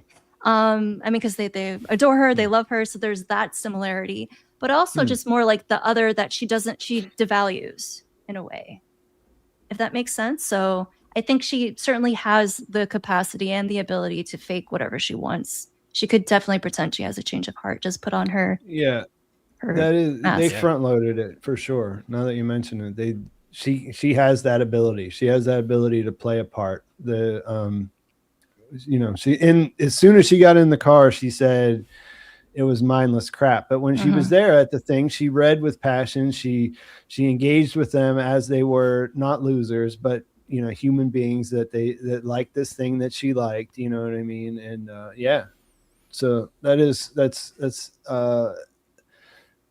might be something to look out for. Like that's something that I feel like would be a neat twist, because I don't think this is like really relying on twists or shocks or whatever, but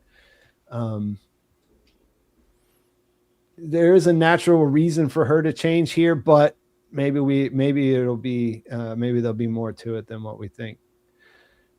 Alrighty. CT Kook 6477. Thank you for the 5. Season finale. The Hive harvests cells from her eggs, reunites with Zosh, and Carol romantically, unknowingly kisses Zosh, carrying the virus, and is turned. Well, this would limit their options going forward, and they know that they have at least a second season in production, and Vince has said 3 or 4 seasons. I don't know how they could do it. How they could keep going if they turn Carol, like that's sort of what we said earlier. But I mean, I guess you're saying that that's a plan, maybe that will be their plan, was to infect her with a Zosha kiss. What do you guys think about this? I mean, we know they can't spread it through a kiss, so it's not. That's the OG far-fetched. Yeah. It's not the worst idea. I still don't know how they would develop it unless they're okay with doing the egg thing, but it's just so fuzzy. We don't really know if they'd be okay with that. Yeah, I got a few of these here. We'll just try to bust them out because I do want to get to Manusos before you guys got to go. Yeah. Because Jim, you said you got to go in about 2 hours, right? Yeah, sometime around 11. All right. So regarding chatter, thank you for the 10 vegan dilemma, 1129. I don't know why I always read the numbers. Like that's probably not all that important. But regarding chatter about efficiency of the joined, one glaring example of inefficiency was in episode 1 when the joined were spreading the virus in dishes, 1 swab per dish. Was there no reuse of the swab? Yeah, that's not something I thought about. That was definitely stylistically, that was cool. You know what I mean? Like it just worked on that level. The choreography and just the synchronicity or the synchrony, I guess. So what do you guys think? Is that a glaring case of them being inefficient? haven't thought about it. It wouldn't have been as cool if they were just using the same, dish. Yeah, like it really hit like a dance number, which I think was pretty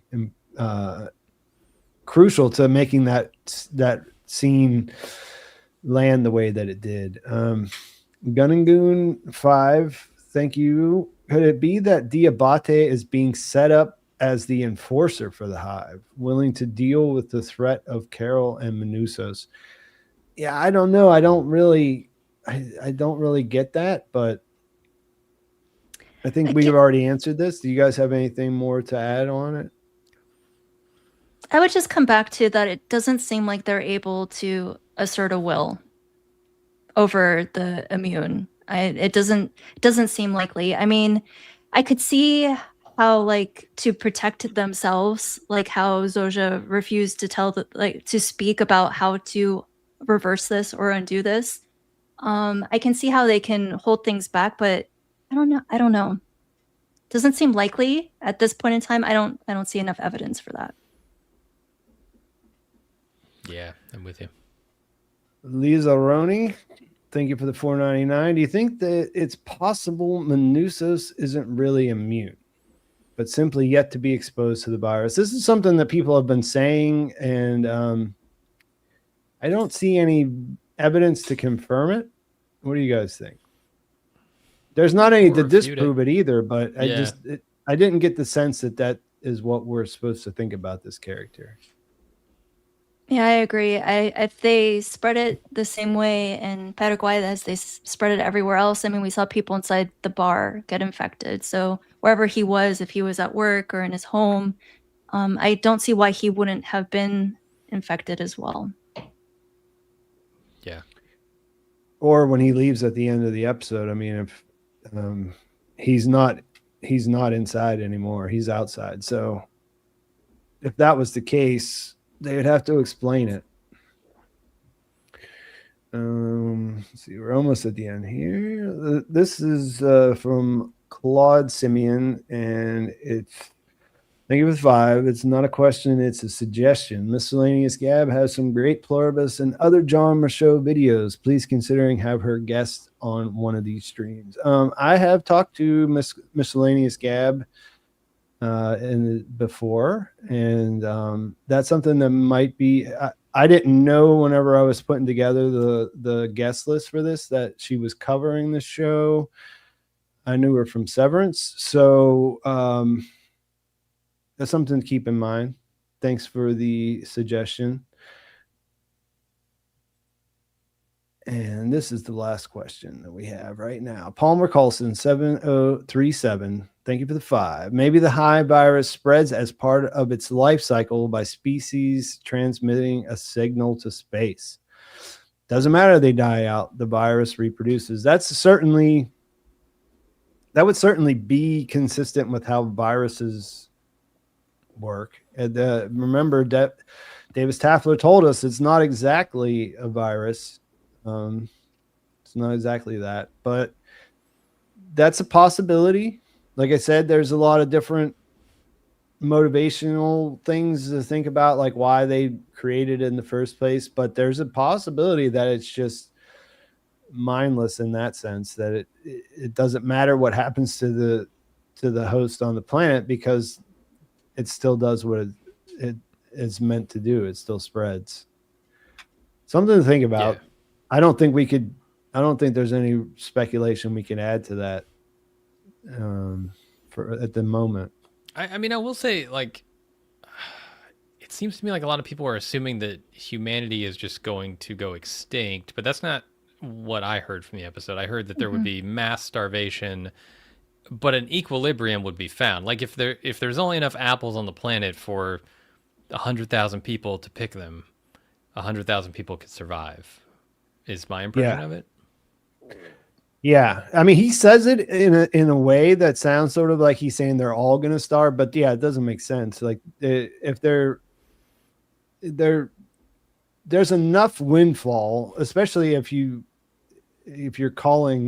actively calling the population, then there's going to be enough windfall for a decent number to live as hunter-gatherers, right? Or gatherers, Mm-hmm. non-hunter-gatherers. Yeah, an accidental killing of animals, like I mean, roadkill and just the Yeah, natural animals death die. of animals, and Yeah, animals fall off cliffs and things like that all the time too.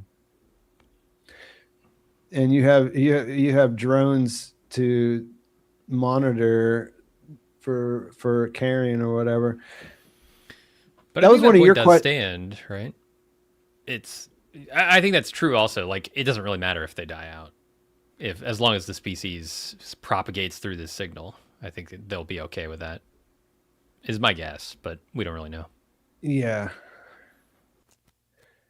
That was that's one of the questions you put in there, wasn't it? That what was it? I lost the idea.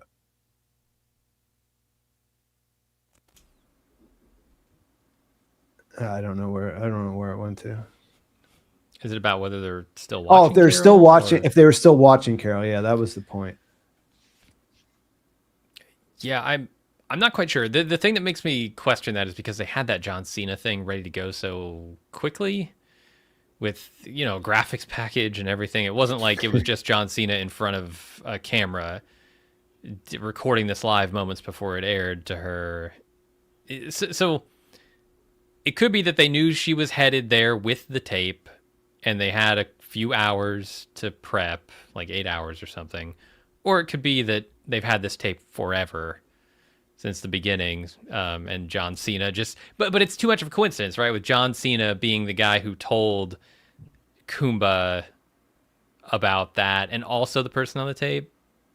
That's a good point, and also the fact that he had the TV ready to cue it up immediately, right? Because she gets the TV up, she's gonna put her camera on, and then he just hits a button. It's John Cena. It seemed like it was definitely premeditated, for sure. And when she gets to Vegas, like Yeah, they're definitely monitoring her.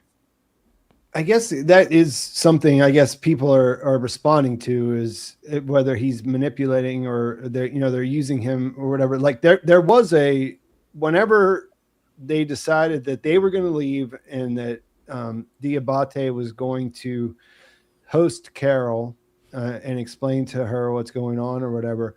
Yeah, they had that all ready to go. They had the whole presentation while she was driving from Albuquerque to Las Vegas. So they have to be watching her on some level because they knew where she was going, right? She didn't tell anyone. Yeah. Well, I imagine they still have their drones up there, their Reaper drones, and satellite surveillance and CCTV. We know another thing that I was always curious about, because we know cell towers are down, but they're zooming. So there's internet connection. Right. So, yeah, I saw a few people pointing that out, that the internet exists. It must exist. Mm-hmm. Which might also be a way that Carol and Manusos are able to communicate with each other. They could ask Google Translate instead of asking, a chaperone. Your dream tapes. Yeah. Yeah, that's one of those things, like with technology, that actually works pretty friggin' good now is Translate. So like you think there's, I don't know, there's like those things that there's like Chat GPT but then there's like, obviously that kind of sucks. And then, but like there's all these other algorithmically fashioned things that actually do kind of improve life in a way, but they rely on the same sort of thing. It's just sort of without the commercial, like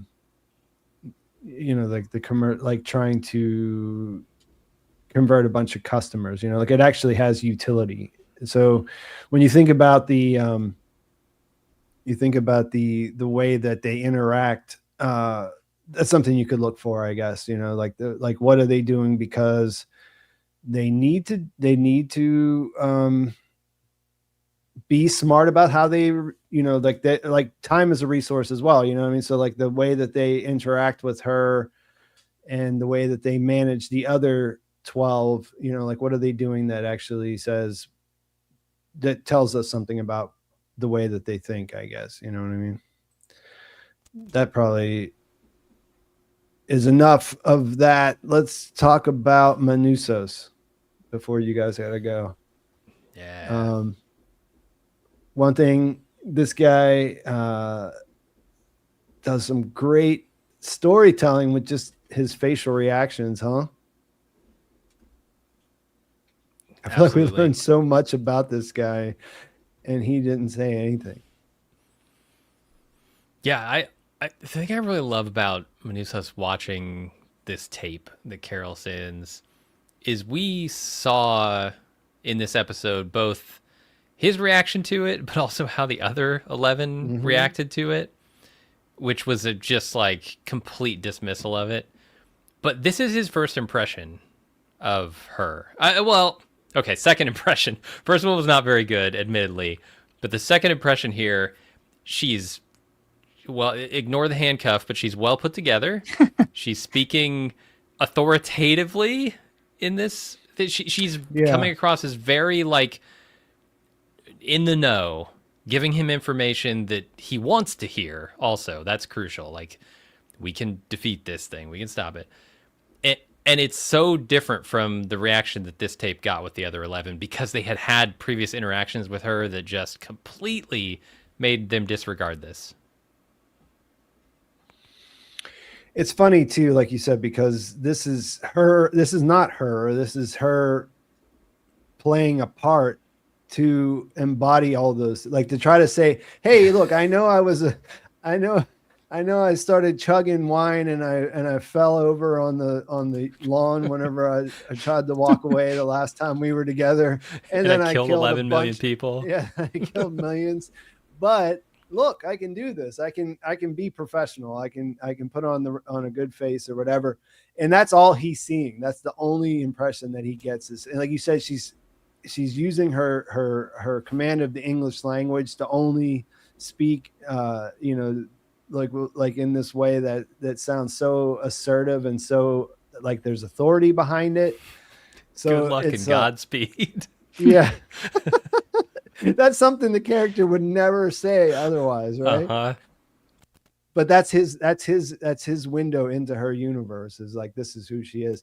But yeah, I love that how he hung on every word and how his face was just like, because he needs it, right? Like what we know about this guy is he just sat there and listened to every single for 9 days. For 9 days, he looked at the radio and turned on an egg timer.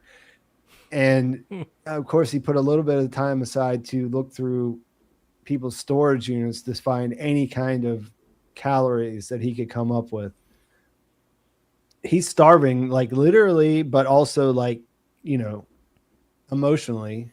And this is what he gets. He gets this polished version of Carol. And I don't know, like, what does that set up as far as when they actually do meet each other face to face? I think he identifies with her. I think he identified with her from before when she cursed him out. That was like, there's actually that was the initial one. Yeah. Yeah. True. There's a real person out there. So he wrote her name down, and it's how excited he is when he sees the envelope. I mean, he won't even touch the plate that they put out with his hand, right? Like he brings his crowbar, but he's like that repulsed by them, but he sees the envelope and how eagerly he takes that. I think he's just excited. He's excited that there's someone out there and she seems to have some knowledge and she wants to fix it. So he's all for it. Viva la revolution, or the resistance. Sorry. So one thing that a lot of people pointed out in the time after I put out my video was this idea of the Darien Gap. You can't actually drive directly from Paraguay to the United States. You need to take a ferry because there's a big highway system. But this is the one place that it is interrupted, is in this Darien Gap that's in between. I think it's not Paraguay, it's Colombia, right? It's Colombia and Panama. Yeah. So a lot of people pointed that out. The next episode is called, I don't think it's a spoiler to say the next episode is called The Gap, right? So what do you think about that? I think he because needs he needs a he's gonna need schooner their with a help. mizzen mast to cross that. Yeah, it is. What is he gonna do, right? I know from what I understand, like there have been some like backpacker rugged types who have tried to like bike through it's not for like people that aren't experienced with doing that though. So you really do need to either fly or take a ferry across. So it'll be interesting, like if this will be when he finally accepts help from the hive, like would he be willing to let them escort him across? I mean, he's also got a terrible car. It's not going to make it, I don't think, all that way, right? So he's going to have It's not for some travel off-roading, that's problems. for sure. Yeah. I think that is, I mean, he's completely isolated, so that seems like the kind of thing that could put him in a situation where he needs them. The only thing though is I see a lot of people, I sort of saw a lot of people talking about it in the sense that like he wouldn't know, like he definitely knows that this is an obstacle, right? Like as someone who grew up in that part of the world, like this wouldn't be a surprise to him, right? I don't think so. I He's mean, not he going to be has all his driving on the maps. road and be like, "Oh, it just ended. What Yeah, the hell?" You know, like he should have a plan. I just don't know what that plan is necessarily. I mean, Yeah, no, he's so stubborn. He might just try it. He might get to the end of the road and just go for it, and then eventually need help. Like, well, one of the things that mortally. I saw when I looked it up earlier was that it's like even if you wanted to walk it, it's dangerous because of drug trafficking and different armed groups that kind of hide out in that area. But that part would be taken care of, you know? So like, I guess if you physically could, there's a large, I mean, it's elevation and it's like, there's a huge incline, but then there's also like swampland and that would have like different, it's multiple different things that would be working against you to try to just walk through it. But like the only other option, at least as far as I could tell, is to put your car on a ferry. And unless he knows how to pilot a ferry, which I don't know what being a manager of a self-storage space would, you know, how that crosses over. But yeah, I feel like one way or the other, he might have to deal with them at that point. Another thing that I wanted to talk about, because we are hitting the 2 hour point. The other thing I want to talk about with him is this inclusion of his mother and what you think that says about the character. Well, he and Carol both have troubled past with their mothers, right? So yeah, that's a commonality. Another reason for them to, yeah. Mm-hmm. And so I think we were joking earlier on that the two most miserable people on the planet are going to end up saving humanity. Perhaps the two people among the survivors who have the most reason to distrust humans because they've been wounded, perhaps in the past, by family trauma and things like that, are the ones that ultimately want to preserve it. Is just an interesting parallel there. Yeah, what is the difference between these two characters? Like, she seems to be like maybe be somewhat incapable to experiencing happiness, even whenever she has everything that a person might, you know, check off the list, say that they've got a successful life or whatever. She still doesn't feel satisfied. He seems more on the line of like antisocial.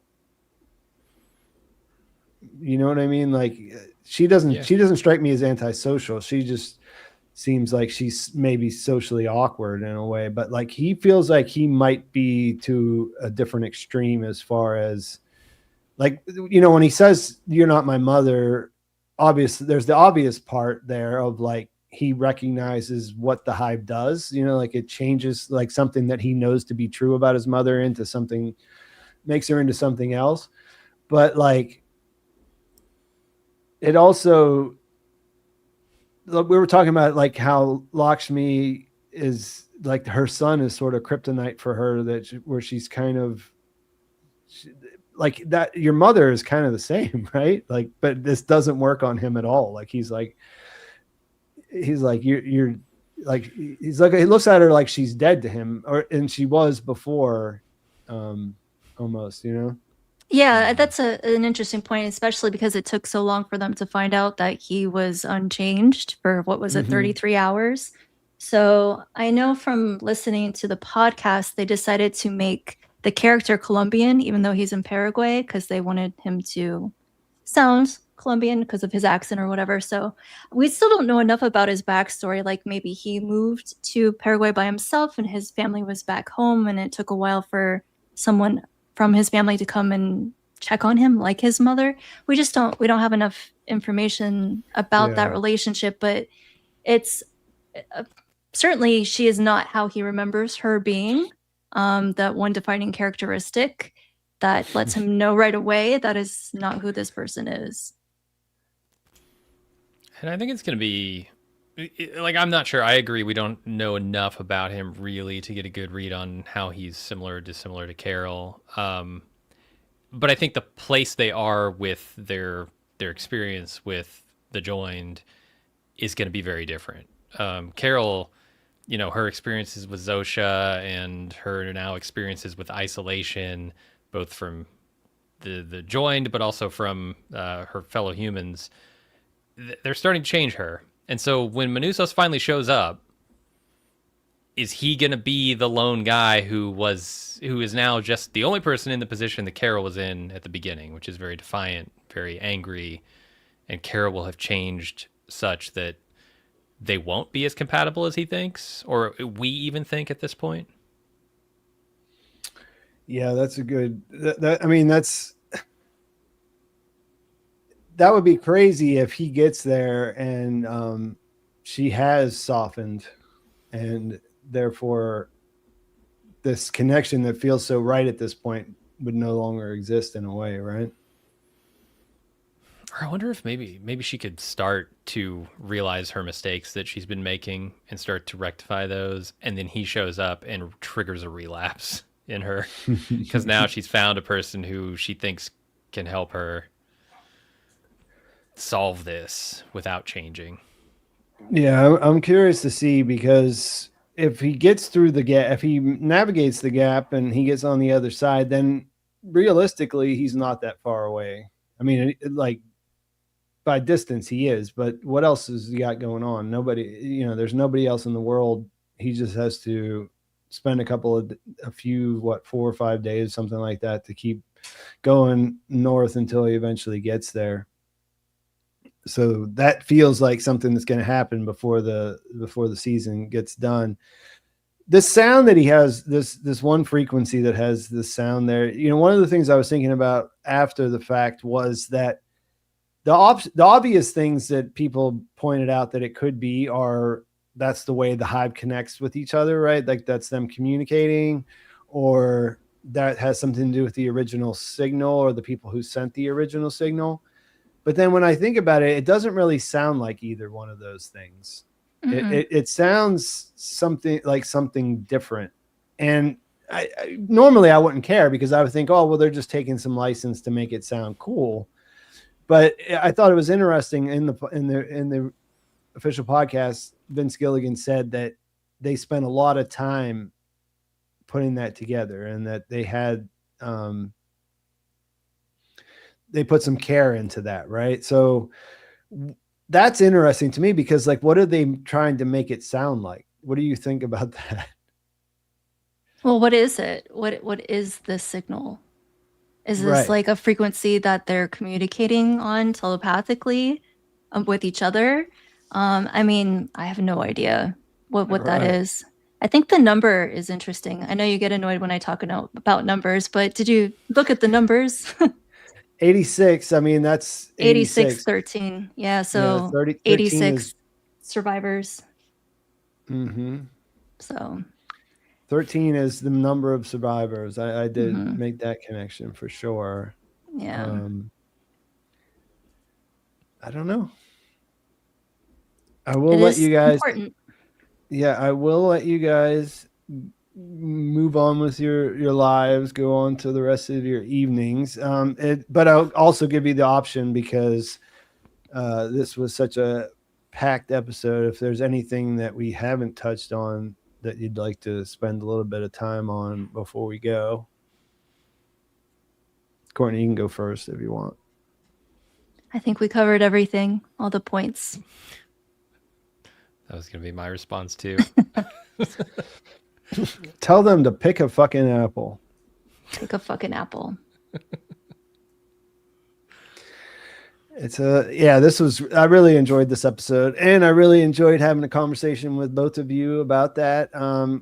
Do you want to tell people where to find you, or do you say that you're going to be making some content? Do you want to talk about that at all, Courtney? Yeah, well, my semester is almost over, so I will be working on those videos. Hope to have them up in a couple weeks. And that's on Courtney's reviews. And also, if you are on the Facebook, and you like talking about the shows, I run one of the Pluribus groups. It is called Pluribus Official Fan Group, and it is the private one. You have to request to join. So hope to see you over there if you want to come chat with us.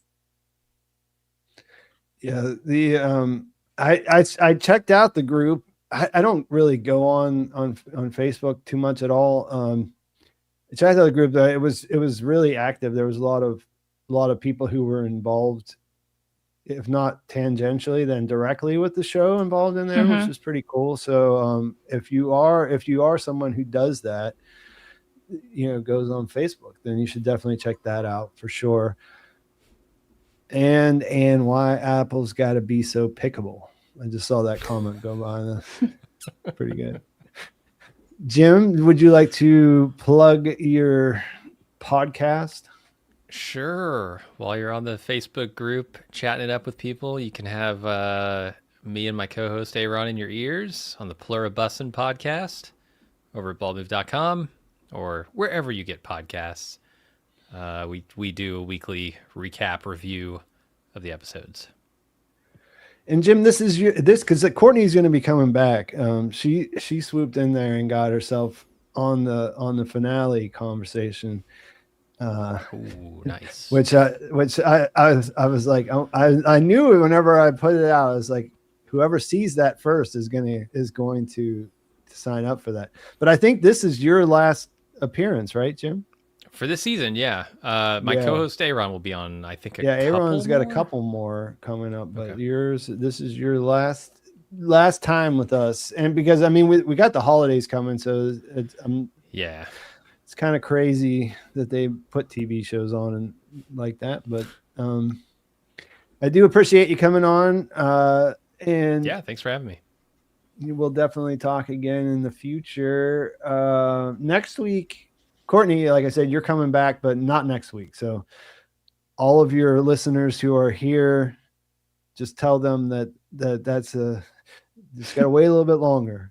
Yes, guys, just wait a little while longer. Don't attack Please my be other nice. guests. Yeah, don't be rude. That's not cool. Yeah, but next week we have Quinn from Quinn's Ideas and Aaron again. So I think there should be one more maybe. I don't know. I don't have the schedule in front of me. But yeah, we got more of these coming up. So please come back and join us again. The faces will change a little bit week to week, but the idea will remain. We're going to talk about this show. Hopefully it will continue to make us happy, and we'll have lots of interesting things to talk about. Thanks to everyone who asked questions and all your super chats and all of that. I think a few people signed up to be channel members, so that's cool. And that's going to be it. Anything else, guys? Pick a fucking apple. Nope.